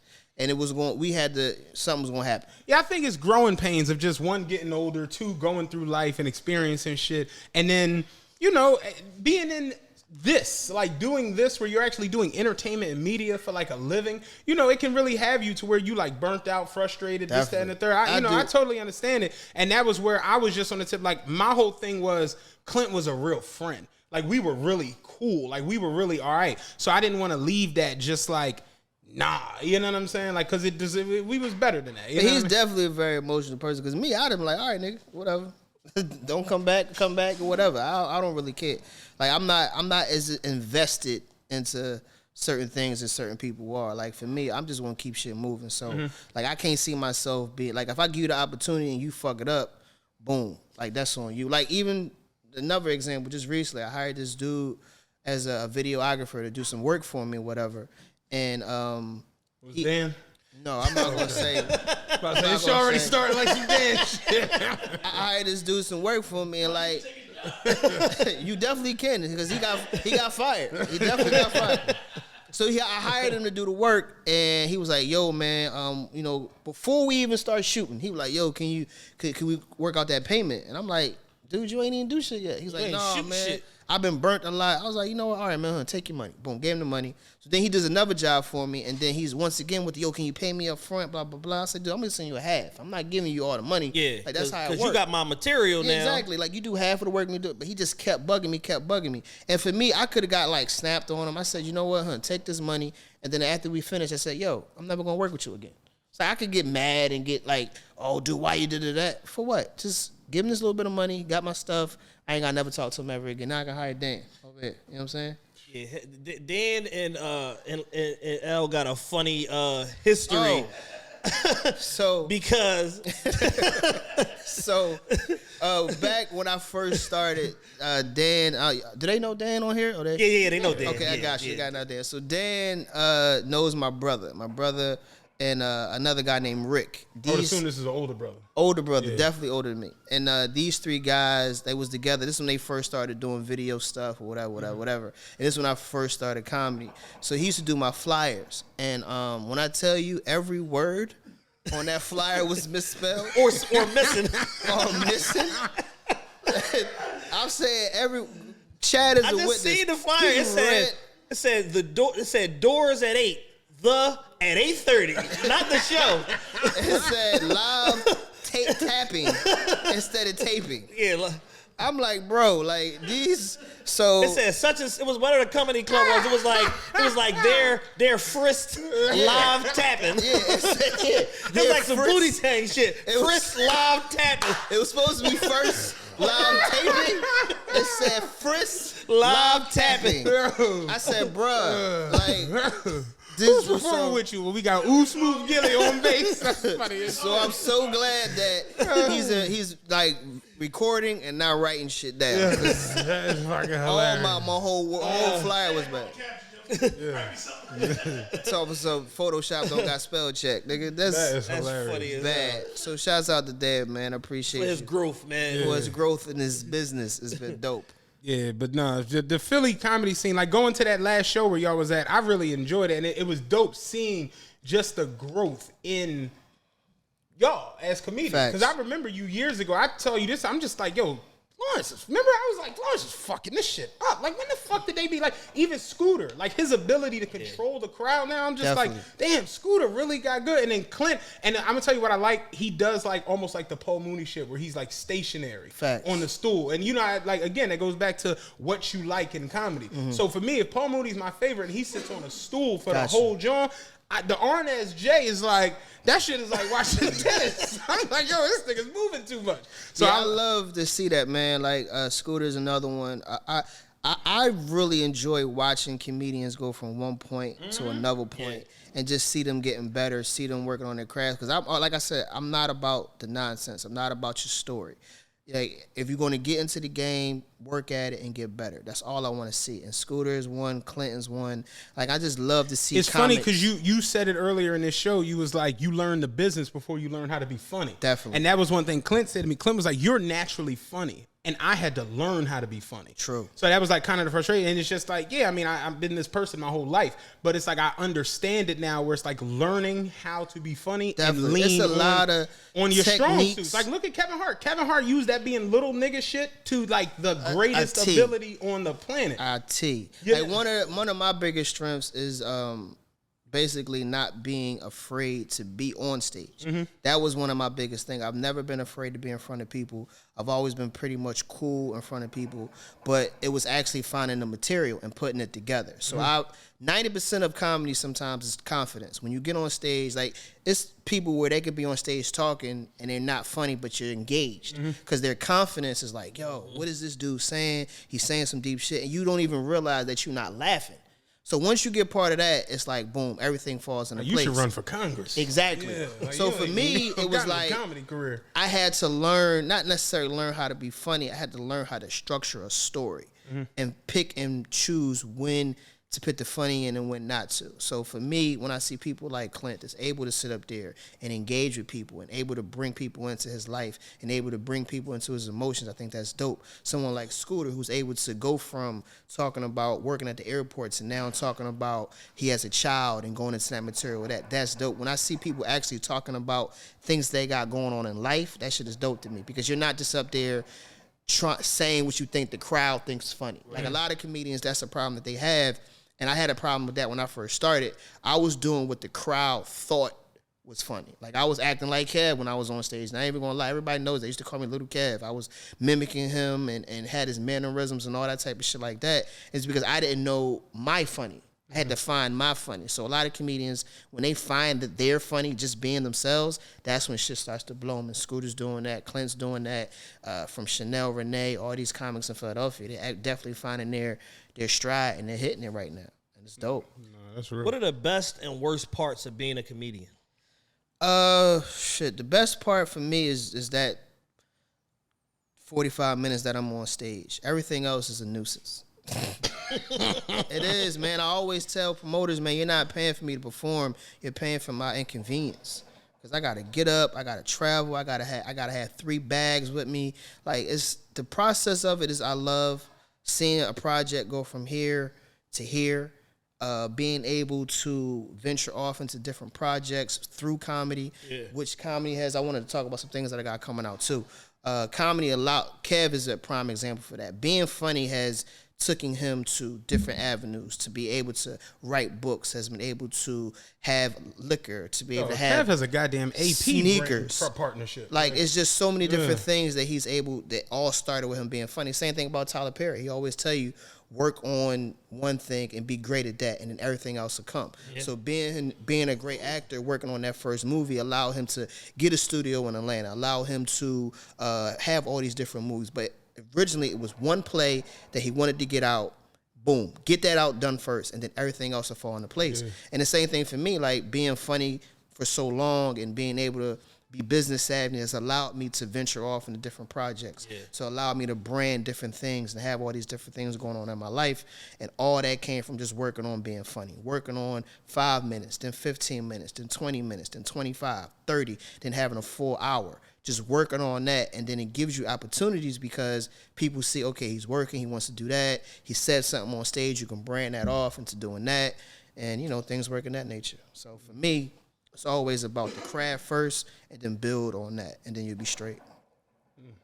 So, because like for me, like I said, the things I wanted to get into how comedy has, like you said, turned me into, who's the word you use? Philanthropist. Philanthropist. That's a big ass word, but I just like to help you give shit away. Yeah, I give shit away. Yeah. But I started my nonprofit, Killebrew Kicks. That all came from being funny and, sneakers and shit like that. Like, Chad, you still get a lot of kicks? Yeah. So who got me started? Leon. Yeah. Leon I got saw me Leon started. recently, man. Leon, good dude, man. Real good dude. So back in the day, we used to all work at Total Sports, all collecting sneaks and shit like that. And then I never stopped. And I ain't got no kids. I ain't had no real big bills. My sneakers are my babies. So my sneaker shit has been going crazy. So 2018, I did a Facebook giveaway where I wanted to give away some sneakers. I got a sneaker room in my crib in Atlanta, and it was just, I didn't have enough space for all my sneakers or whatever. So I was like, let me just start giving some of these shits away. So I was giving away on Facebook, and I wanted to give it to people who needed them. But once I gave them away, I found out through Facebook that none of these motherfuckers needed them. Like, I was trying to give it to some people in need, and I just found out motherfuckers was taking nigga wanted some free shit. Yeah, just taking some free shit. So then I turned I'll take them Air Force 2s. Yo, you should see that. I never some forget. weapons. Yo, Take them. I never forget. I gave it to this lady. I'm not gonna say her name, but I gave it to this lady, and then like the week later, I saw her on Facebook, like in the club with like bottles and shit like that. And I'm like, bitch, you did not need them. This is a sneakers. failed mission. So through that, I started my nonprofit, Killebrew Kicks, and that's basically where I go to schools in different cities that I go to, and I surprise kids with sneakers to get good grades. So I've been doing that since 2018. I gave away over 300 pairs of sneaks, all out my pocket. No funding, nothing. I straight paid for this shit all out of my pocket. That's dope, man. Yellow button that, man. That's good shit. You got any 15s? No, you know what's crazy? I take some shit. No, you got some weapons. You know what's funny about it though? So for the first year, I was just giving it away to anybody, and then I realized that like I was giving away more kids to high schoolers. So now when I reach out to the teachers, I'm like, hey, you know what? If they were under a 7, that'd be great, because under a 7 is kid sizes. Because I was spending all this money. Yeah, but it's cheaper under a 7. So I was like, look, man, I would love to give it to the little ones if they're available, because they sneakers is a lot more cheaper. But then after that, it is what it is. But that program has been going on for a minute. So just recently this year, like for I did a coloring book. I want to talk about it right here. Bam. It's called Killebrew and his Super Kicks. I did this to actually to raise money for the program, whatever. So it was just about me, a pair of sneaks or whatever, and it releases on April 20th. I got a book signing on April 22nd. And it's pretty dope. I want y'all honest opinion too. I want y'all to look at it. It's a coloring book, right? It's a coloring book. How you going to be releasing it? Just straight indie, or you going to do like sales channels like Amazon and Etsy and all of that? No, I'm doing indie first because I got a little bit of following. Yeah, That's what I'm gonna keep do all first. the margins. All that to myself. So I'm gonna do it indie first. You look like the boy. Remember that chicken was dry, real dry. So I created that, and it was just basically to help me raise money for the program. And it's a dope project. And just to see it go from where I was at 8 years ago, or not 8 years ago, in 2018 to where it's at now. Yeah. Now we got, coloring books. We got all type of shit, being able to reach all these schools. I just think it's real dope. It's a real passion project for me. Yeah. It's real dope for me. And so look out for that. And the importance of, of having good shoes and cool sneakers and stuff like that, like, for like American youth is severely like underplayed, like how important that is and how it adds to like, especially when you in like that middle school, high school coming to age time, like your confidence and how people view you and all of that. Like that was the whole base of it. Killebrew understands that the better his grades are, the more powers his kicks will give him. Exactly. That was the whole base of the program. It was to actually use sneakers as an avenue of confidence. I don't want to say it's as material. I just want to say certain things. Everybody has that thing that gives them confidence. If it's a new haircut, getting your nails done, getting your hair done, a new shirt, whatever it is. For me, it was always sneakers. When I put on a new pair of sneakers, I felt more confident. So I wanted to do that because I know kids love sneaks, Dunks, Jordans, all that type of stuff. So for me, it was like giving people giving them opportunity. What grade is it supposed to be intended for? It's for younger kids. I was about to say, because like the crossword puzzle, all the words are just exactly. Yeah, exactly. I knocked this out too. Do this shit in a couple seconds. Is this live? No. Oh. Yeah, we pre-recorded. Because Clint just texted me. I was like, yeah, nigga. Clint texted me and said, say less. I'm like, oh, is this live? Clint about to, this nigga watch? He about to attack me or something right now? I know where you at, nigga. I recorded there. I'm like, where's Clint? Guess what? I'm pulling up now, nigga. I thought this was live. I'm like, okay, Clint. That's funny as shit. That's stupid, That's man. decent, though. Killebrew Kicks Coloring Book. That's fly. April 20th. April 22nd. Where's the this book signing gonna be at? I got you. So basically, I started it last year. I do a Lawrence Killebrew birthday weekend. Basically, I got the idea from Charlie Mack. To be honest with you, I've always wanted to be a part of Charlie Mack's weekend, but never was. So I said, you know what? Fuck it. I'm going to do my own. So last year was the first year I started it. It's called the Lawrence Killebrew Birthday Weekend. Over a span of 3 days, I have 3 different events that I throw. Last year, I did cupcakes, candles, and wine because I have a candle line. And then I did the celebrity basketball game, and then I had the comedy show. This year, it's the book signing. It's at Boys Latin Middle School, right in West Philly. And I turned it into a community day. So not only will we be celebrating with the book, anybody comes in, it's free food, bouncy house, DJ, games, all that. So when you come, get a book, you can enjoy, the time at the school, whatever like that. We got a bouncy house in the back. We got a basketball court in the back. So basically, if you come down, you just enjoy yourself for a day or whatever. And then it's the comedy show on the 25th at Helium Comedy Club. So, are you doing the celebrity game? Yeah, the celebrity game is at the Phil House on the 23rd. So Saturday and Sunday is the 2 events. The book signing is on Saturday, the 22nd at Boys Latin Middle School. The 23rd is the celebrity basketball game. It's right over there on the Phil House. Okay. Y'all, you play? You want to play? Can we come? Yeah, you want to play? I'll get out there. I'll chuck up a couple. You know what I'm saying? Y'all definitely I need a free X. I got you. I got you. So, like I said, the celebrity games at the Phil House. All this is just to raise money for the program to, just to put more money because I can't afford it no more. You understand what I'm saying? Yeah. Because I can't. I ain't gonna lie to you. Because what I was doing I'll definitely was come out there. Get my knee brace. There we go. Yeah, we got it. Because every city that I go to a school. So basically, if I just did 3 cities, I went to 3 different schools while I was there. Okay. That's 3 pairs of sneaks. This shit is getting expensive.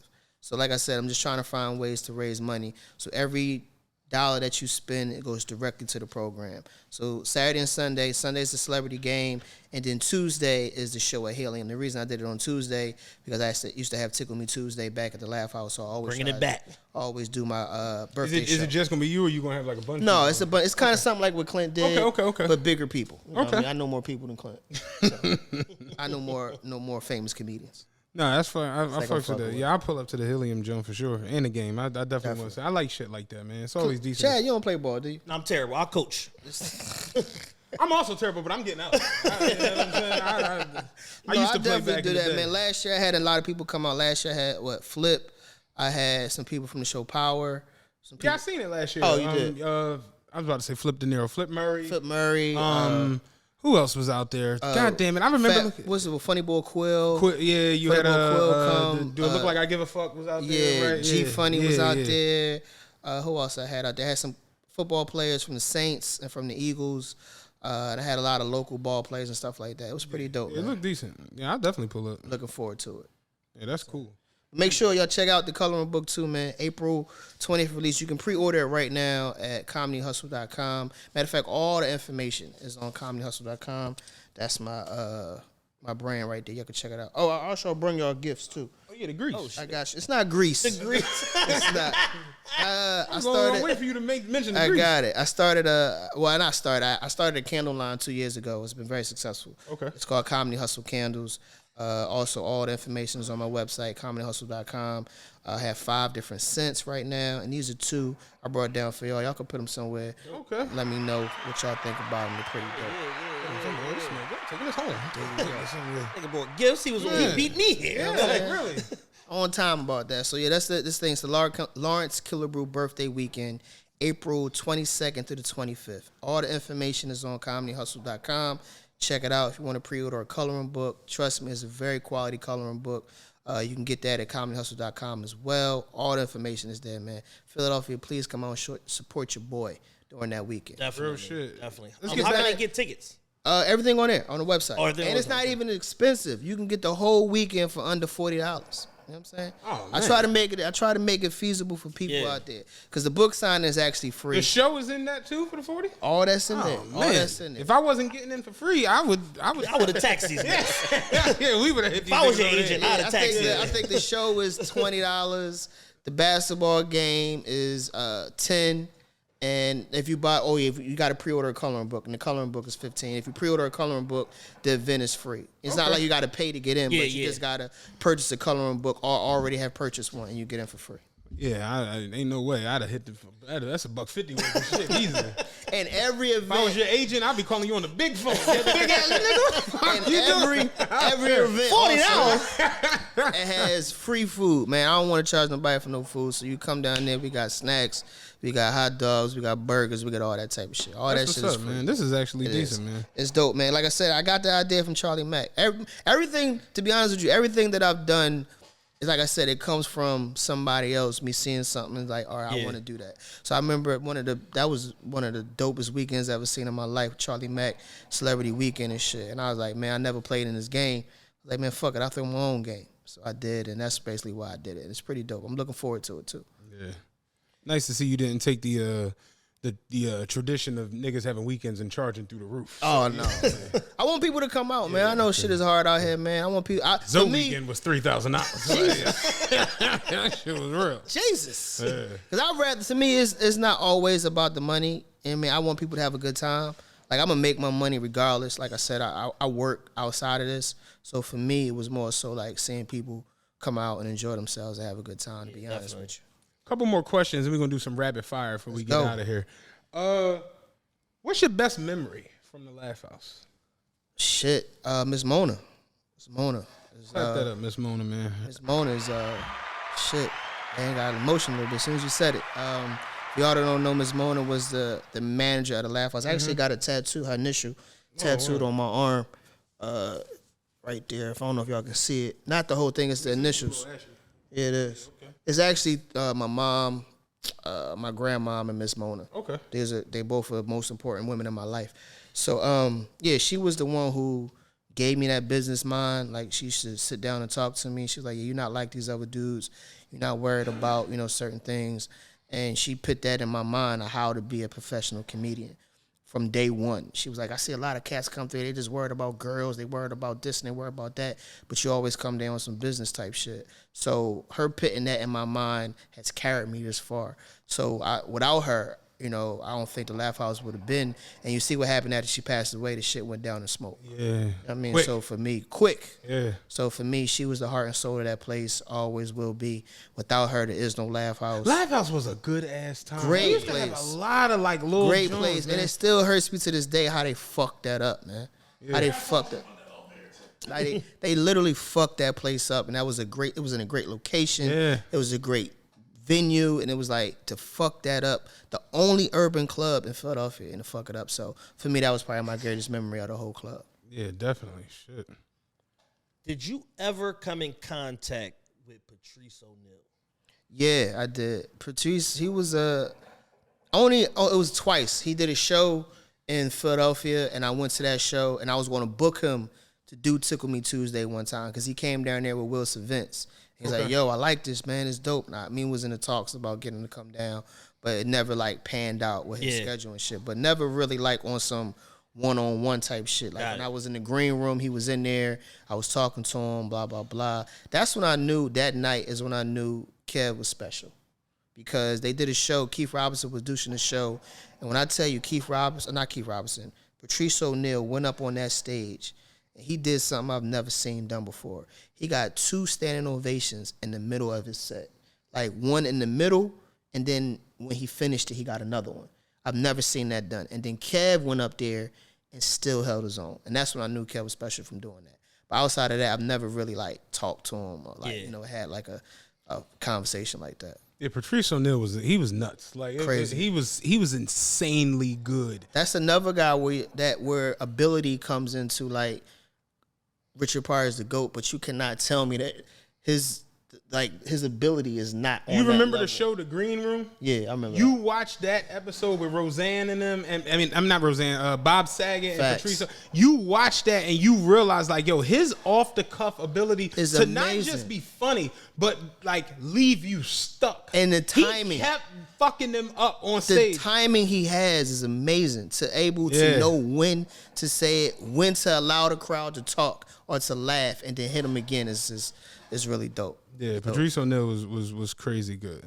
All right, we're going to get into rapid fire, then we're going to wrap this thing up. Let's go. Let's get it. Rapid fire, I'm going to throw it's the comedy edition. I'm going to throw some names at you. I'm going to throw some historical comedy events, things like that. Just tell us the first thing that come to your mind. If you feel like you want to expound, we can go back and forth. Cool. If you feel like you kick it want to off. expound on it, feel free to expound. Or if you got a story that relates to somebody that we throw out there, you can do that too. Let's go.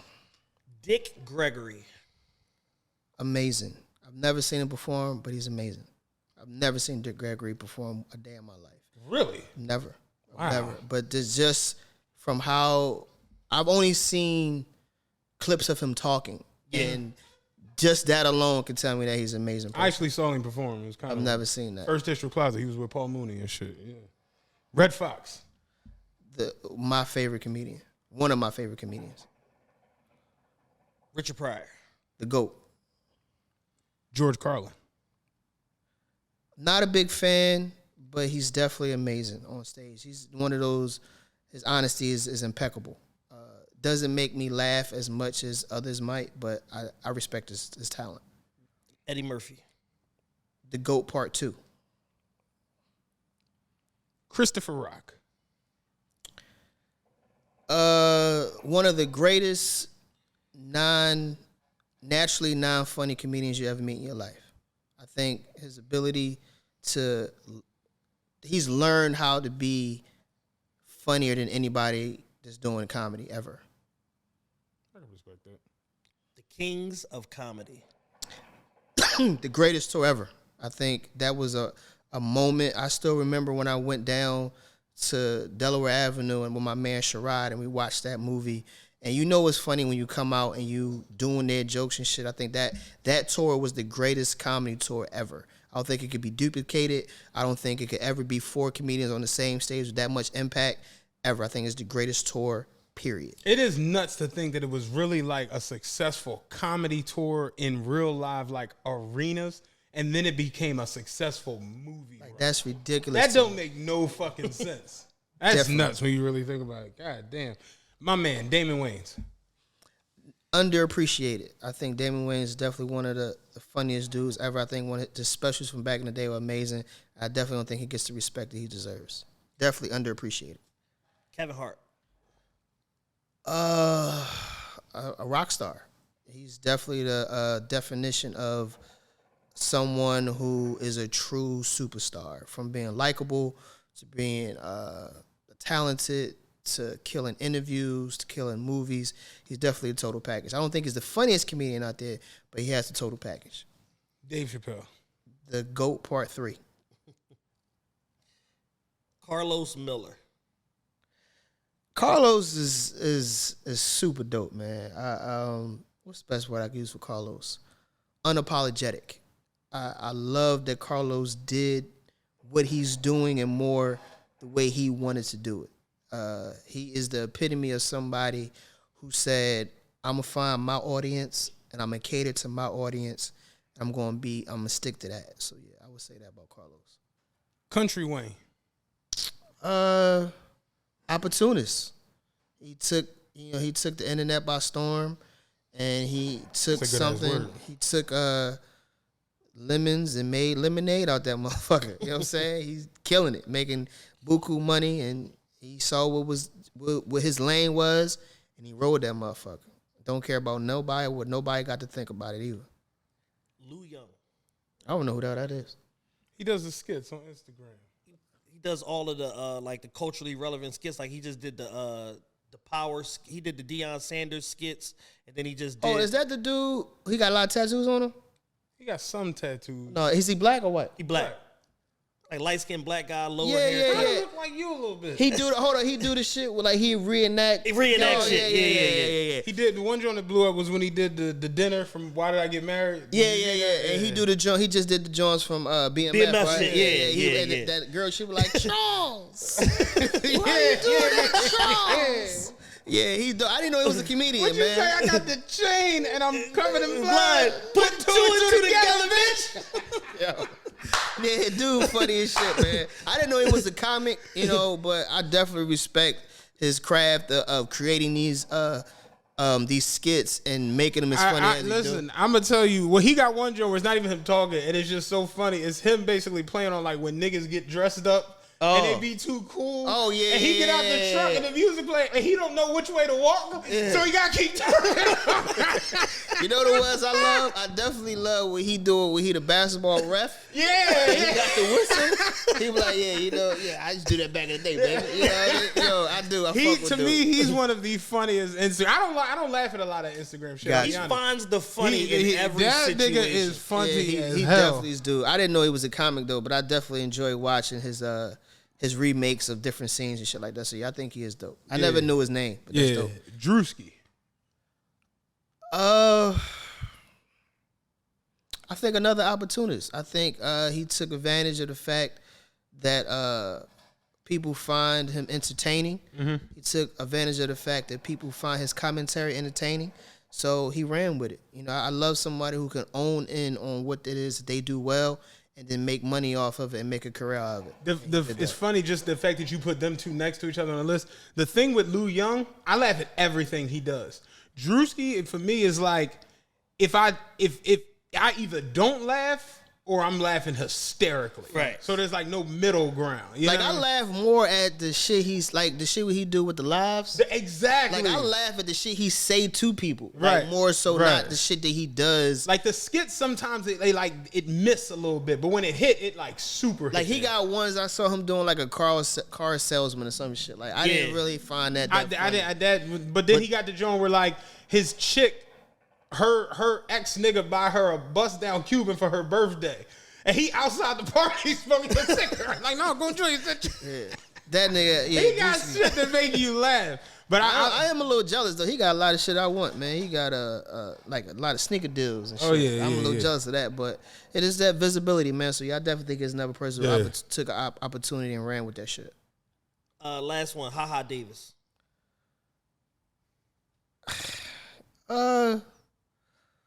I think he missed the ball.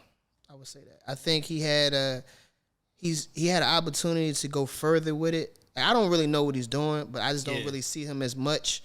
But I think he had an opportunity to take something, he didn't take it. Like I feel like those voiceovers he could have took, or him talking about them things, he could took that somewhere else. I haven't really seen him as much as I used to. You know what I mean? So I don't really know. Bringing the show full circle, I guess, like you talked about learning the business before learning the comedy. There are a lot of situations where you see a lot of these things like blow up, but then you don't really see anything. Right. Like I don't. And not necessarily him. I'm just more so in the grand scheme. Like there are a lot of internet and skit comedians that came along that I thought were hilarious, and you would be like, damn, he would be funny on a sitcom, or he would be funny in like situational spots of movies, and it just doesn't. You don't see. So that's what I mean. It's like I think he has something with that character, with that voice, and I don't see it no more. I just see it like that, and I just feel like in the right position, he ends up in like, I don't know, Tyler Perry, Madea goes to jail, guard, doing that. Like, the girl, she took that. What's the? I forgot the lady. This is a young comedian. She acts like an old lady. I forgot her name. The Mabel. Yeah. She's doing actual shit. Yeah, you're absolutely right. Tyler Perry movies and doing stuff like that. So I'm saying it's like when I say missed the ball, I feel like he missed an opportunity to take that character and put it in a bigger light than just on Instagram. Yeah, and I just think in general in life, you see people in all different disciplines, different business models or whatever, and they be like, oh, I just hope that's, like, say if a girl's selling hair products or skin oil or whatever, I just hope somebody big pick up my product, and then Rihanna reposts your shit, and then you get 40,000 orders, and you're not prepared to fill the orders. You know what I'm saying? Like you're not constantly like immersed in what you're doing to the point where you're preparing for this big breakthrough moment that you've been asking for. So you know, I watched that Foods That Built America shit. Yeah. So I was watching one the other day on Kellogg's and Post, and Post actually created what the Pop-Tart was first. They called it Country Squares. Mm-hmm. They actually said we dropping that, and Kellogg and them was like, oh, we need to come up with that ourselves. Yeah. They basically created theirs, and they was like, all right, what are we going to call it? You know, you put it in a toaster that pops up. So at the time, you know, Andy Warhol with pop art was like the most dominant shit in pop culture, and they was like, yo, Pop-Tarts, it makes sense. They dropped it, so they got to market before Post. The shit was an instant hit off the shelves, but they couldn't handle the demand. And literally, they were sold out everywhere to the point where they had to do a campaign apologizing for running out. Yeah. This shit is crazy as fuck. But it's just like, yeah, you can really have some shit blow tomorrow and you not ready for it. Definitely. Like, you just not there. I've seen it a million different times. Like, you have, college basketball players or whatever, people that have been preparing for a big moment their whole life, and then they combine not right, or they do some bullshit, and then fuck up their chance to get drafted or whatever. You know what I'm saying? And they not able to overcome that shit. You know what's crazy when he was talking about being prepared? Even when it comes down to business, like you said, people don't be having the inventory for shit like that. When I started my candle line, the person who was helping me with it, she always used to wonder, like, why do you make so many candles? You're not selling any of them. And I never forget this shit. It was I always got like a big stock just in case somebody wants some. And I did a show in Atlanta. And I was selling my candles after the show, and it was a distributor that was like, yo, I like your candles, man. You know, blah, blah, blah. They're really nice. I want to put some in my store. I'm like, all right, cool. How many you need? He's like, I need 600. I was like, oh. But luckily, I'm not saying... You like $20 a piece. Yeah, I got that. But luckily I didn't have 600, but I've always kept a big stock. So I had about like 400 on hand, and I was like, hey, I can get you another 200 another 2 days. It's like, cool. But if I would have been taking that mentality, oh, I'm not going to make nothing until somebody buy it, I'd have been stuck. And that's what a lot of like entrepreneurs do. Like, they don't have a inventory. They just make on demand. Yeah, everything is just in time. It's like, okay, all right, you need it, or I'll make it now. No, have it shit. Have that shit ready for motherfuckers when they order that shit. Like, have it. So that being prepared and having your inventory is definitely a good thing. Can I add one more name to the rapid fire? Of course you can. Lawrence Killebrew. I'm that nigga. You know what I'm saying? I'm that nigga. You know what I mean? I definitely will. Like, for me, like I said, I'm not a big ego guy. I'm not a big, I got to be the main guy. Like, for me, to be honest with people, as long as I'm working, and I think that's what's helped me to have longevity in this comedy game, to be able to be successful on my level for so long, is that I don't care about being the main guy. All I want to do is work consistently and be able to pay my bills, and I'm cool with that. Whatever happens after that, or whatever happens, from that, I'm cool with. But the fact that I'm making money and I'm working consistently every weekend, I'm perfectly fine with that. Anything else to that is a blessing. That's real. I respect that. Appreciate I got one you. more question. If you okay with that? Let's go. All right. So with cancel culture being as ridiculous as it can be at times, we saw the reaction to Dave Chappelle's closer. We saw the reaction to Chris Rock's selective outrage. We see a lot of things that go on now just in the world of comedy. Do you think it can like survive?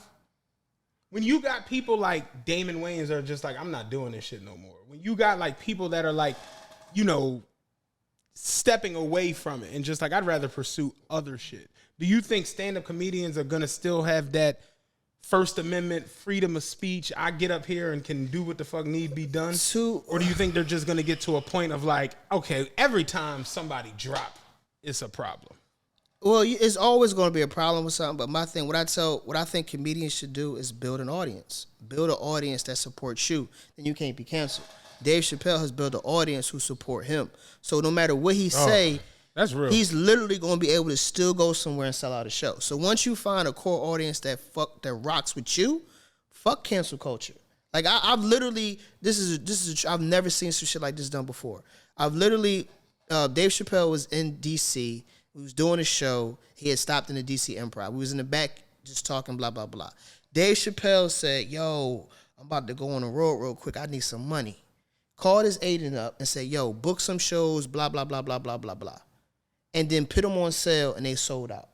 That's what you have, a core audience where you can just put a show up and people will come out. Now, don't get me wrong. Is every comedian going to be able to have that? No. But if you work on audiences and having that, you'll be successful. Yeah. Prime example, like I said, I'm back to a numbers guy. I want to be able to work in every single city. So for me, if I get a core group of 200 to 250 people in about 20 to 30 different cities, I can work for the rest of my life. Because all I got to do is get that core of people to come see me at some place in that city. And I'm going to always work. That's kind of where we were when it comes to like our live shows. Patreon. Exactly. Like I don't need the whole Philly. Yeah, I don't need everybody. I don't need the whole city. I just need a group of people that fuck with what I got going on is going to come support me. So for me, when I go to a different city, like I said, I do my math, I get my emails, so I make sure that whenever I go to that city, that people come. So if it's 15 people one day, boom, let me get all them emails. So when I come back, them 15 people going to come with somebody else, so now that's 30. Come back, now that's 60. You know what I'm saying? And just keep building the audience and you'll always work. And stop worrying about, I need the whole city to support me to come out. No, you don't. Yeah. The whole city can't come into this venue. Yeah. The whole city can't go on the punchline. Yeah. Punchline, 300 seats. That's it. And really, to be honest with you, if it's 200, it still look full. Right. You can't even tell that it's not booked. You know what I'm saying? That it's not full. So stop worrying about like the mass and just worry about your core. So for cancel culture, if you find your audience, they can't cancel because your audience is not going to cancel. Your audience understands you, understand what you got going on. Yeah, Dice Clay so sold they get out it. The garden. Exactly. You know so yeah, cancel culture is always going to be here. But as the person getting canceled, if you have your own audience, you can't be canceled. And the thing is, the cancellation always comes from people that are outside your audience. It's never somebody that's like a super fan that's immersed in what you're doing. That's like, yeah, cancel this nigga that I went to his last 30 shows. Yeah. It's some bullshit that he did. It's never that. It's always people that aren't even a part of your ecosystem or your economy that's like, I didn't like that. What did you mean by that? Facts. Cancel this nigga. So what's next for you? Like I said, I've been on tour. Me and a guy named Shula King. Good Times tour. That's what it is. And we traveling all the way up until January next year. Oh damn. So yeah, we've been rocking and rolling. This dude is Need the You Got Money drop. Yeah, he's an amazing. People don't know, y'all know Shula King, me and him. It's a 2-man show that we do. It's fucking amazing. He's dope as shit. So as I said, I'm blessed to be able to work and consistently not to be worried about what I got going on, because I think that's one of the worst things I fear is to not know. Like that was what it was like crazy for me during the pandemic, because it was like, when am I ever going to get back? Right. When am I ever going to be able to get back on stage? The not knowing is what fucked me up. So me being able to have that security and knowing that I'm going to be working for this amount of time, whatever, gives me room to create other avenues of money and streams and stuff like that, because I know end of the day I'm still going to be working. Right. So besides that tour, that's the only thing. My third album, Comedy Hustle Live, I'm about to record that, and that's going to drop at the top of next year. I want to do the whole Jay-Z thing, like the the 3 volumes. I got volume 1, volume 2, and volume 3. And then I'm going to do something different for the second one like that. My coloring book, Kid Killebrew for my nonprofit, Killebrew Kicks. My candles, comedy. Grease. Got the grease right there. The Comedy Hustle candles. You can check that line of fragrances out. And then it's my birthday weekend, man. April 22nd through the 25th. You should create a candle called that Grease. You know what's funny? When I did another podcast and he was like, "Yo, is that Mary's grease you got right there?" And I didn't realize that the can looked exactly like that shit though. But they real good candles, man. So other that, it's just touring, the book, my next album, and my candles, and that's really it, man. I was more so saying it because that's what the young people call good sex now. That grease. Oh, they do? That grease. Yeah, you got that grease. You got that grease? Yeah. I thought it was yams. What happened to That's yams? the 80s. God damn. Yams was 80s. This shit move fast. I'm still stuck on yams and shit. Yams was like a year removed from like Snappy Nappy. Nah, they call that Yams shit. is our age, Yeah, niggas. that's our 40 age. plus Yeah, niggas. Yeah. Charlie Wilson got a song called "Can I Get the Yams"? Yeah, I love that song. Yeah, I didn't thought know- it was fake. I did, yo, that's crazy. I thought yo, it was fake. I heard it like in the club or some shit. I was like, that's a real song. Dog. And then I went and looked it up on YouTube. It's Charlie Wilson, Charlie Fetty Wilson. Wap, Yeah, and Fetty Ron Wap. Isley. I thought that there What? was a You ain't know this? I knew Charlie Wilson. I didn't know Fetty Wap was Can on I it. get to on the it. Yams? I thought that Fetty shit Wap was a wiggle joke. his way in there. Nah. Yo, I really thought that shit was a joke. Ron I did. Isley's like, "Can I get those yams? That mac and cheese." That shit is real. Dope. That's a real live record, dog. It's on my playlist for the dinner, but that's a whole nother story. But like, yeah, nah, that's real shit, man. All right, one last question before we get out of one Let's last. go. He said one last question 3 times. Yeah. He's But it's a cool. liar. I fuck You with y'all. you a comedian. You've been in it. You've been around it. You know it. You well respected in it. You got one comedy special you got to take. What is it? What do you mean? Like one comedy special that's better than everything. Oh, that's a good. Like Lawrence Killebrew's favorite comedy special. If I had one comedy special to watch, it's 2 really. It's 2. But you know what? I can go with one. Cat Williams, Pimp Chronicles. I think by to me, that's far- one of the most underrated yo, jokes ever. Yo, when I tell you, funny, like from start to finish. Yeah, like, no dry spots. I'm not saying that it's the most thought-provoking material and all that, blah, blah, blah. I'm talking about funny from start to finish. I don't know too many, and how hard the jokes hit. Like, those jokes hit. Pimp Chronicles, Cat Williams is definitely a special that I can watch that hit hard. It's funny that you say that because just going off of some of the answers you gave, especially when we did the rapid fire, where you talked about people capitalizing on certain characters. He really capitalized Facts. on a character from a Friday movie Dude. better than I think anybody. I don't think we've ever seen character capitalization. There's only in 2 that people. manner. Other person is Michael Blackson. Michael Blackson took Both Friday characters. both Yeah. characters and turned a whole career into it. Shit, So- if you want to be factual, Damon.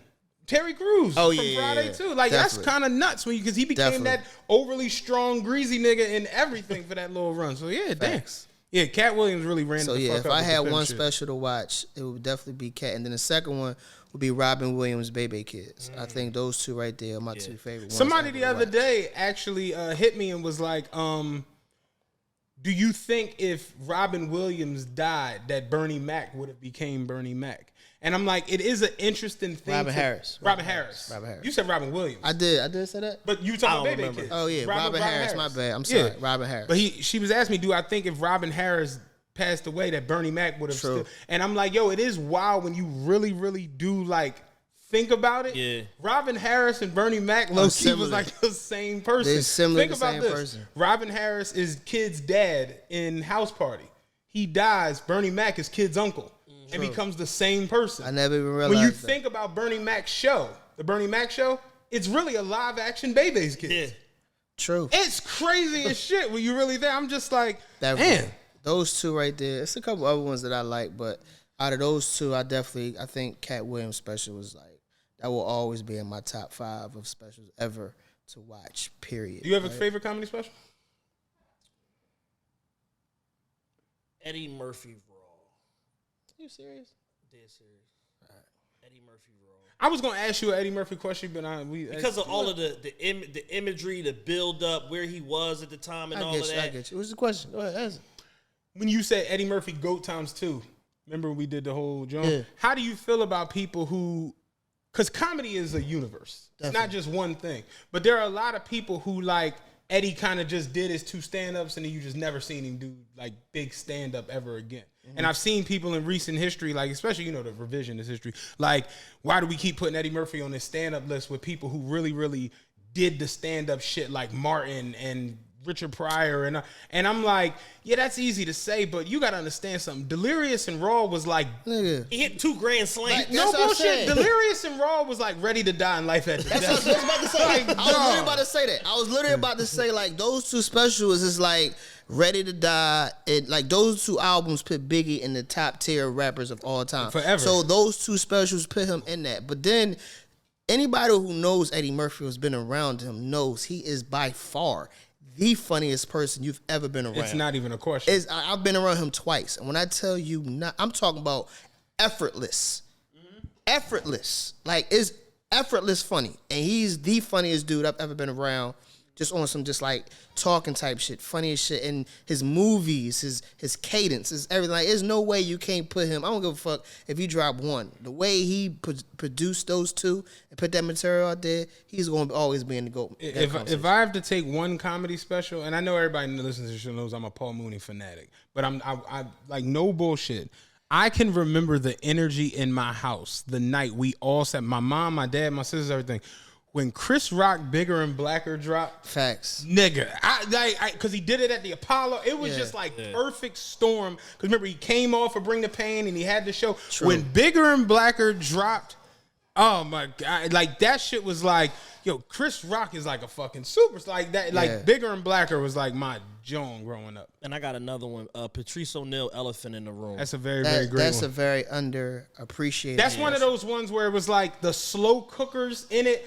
Where you almost gotta rewatch it, and every time, like I could rewatch it today and pick up something new from it. That's dope. Yeah. Patrice O'Neal, Elephant in the Room was great. This has been awesome, man. Dope, man. I appreciate y'all. I love having Appreciate you, comedians man. come Give everybody your socials where they can find you man, and all of that. Hit me up on social media, man. Lawrence C3H. Once again, that's Lawrence C3H. Lawrence with a W and not a U. You can hit me up on YouTube. Because niggas can't spell. Yeah, so that's real. I gotta let them know. Comedy Hustle is my YouTube channel. Comedy Hustle on Instagram. Or check out my website, either LawrenceKillebrew.com or ComedyHustle.com. Comedy Hustle is the brand. Lawrence Killebrew is more about me. And that's it, man. That's Get it you right some there. merch, get you some candles, Yeah, get you these everything. tickets to the birthday weekend. All that, man. Pre-order All these on coloring books. You know what I mean? ComedyHustle.com. And I appreciate y'all, man, for letting me use no this doubt, as an man. outlet, man. Like this is what it's here for. I want to give y'all the flowers. Like I said, I didn't know too much about the podcast. I knew Chad, and I always saw, but I never really paid attention. I ain't gonna lie. Like, you see a nigga, like, I ain't really paying attention. But then once different people I was around started seeing it, and then I started seeing like the anniversary shows. I was like, oh, let me check this shit out, nigga. And then I got into it. I watched a bunch of y'all YouTube videos, and it was really dope. And I really give y'all flowers. Y'all doing something without, none of the hoopla, without none of the bullshit. It's truly a good podcast, and I appreciate y'all. Oh, that's real. We that. definitely Thanks a lot, appreciate bro. that. No real shit. Definitely. I like when motherfuckers do some shit organically, and it's not a bunch of hoopla and all that other bullshit. Like this some real shit. We in the nigga apartment right here, nigga. Like the nigga.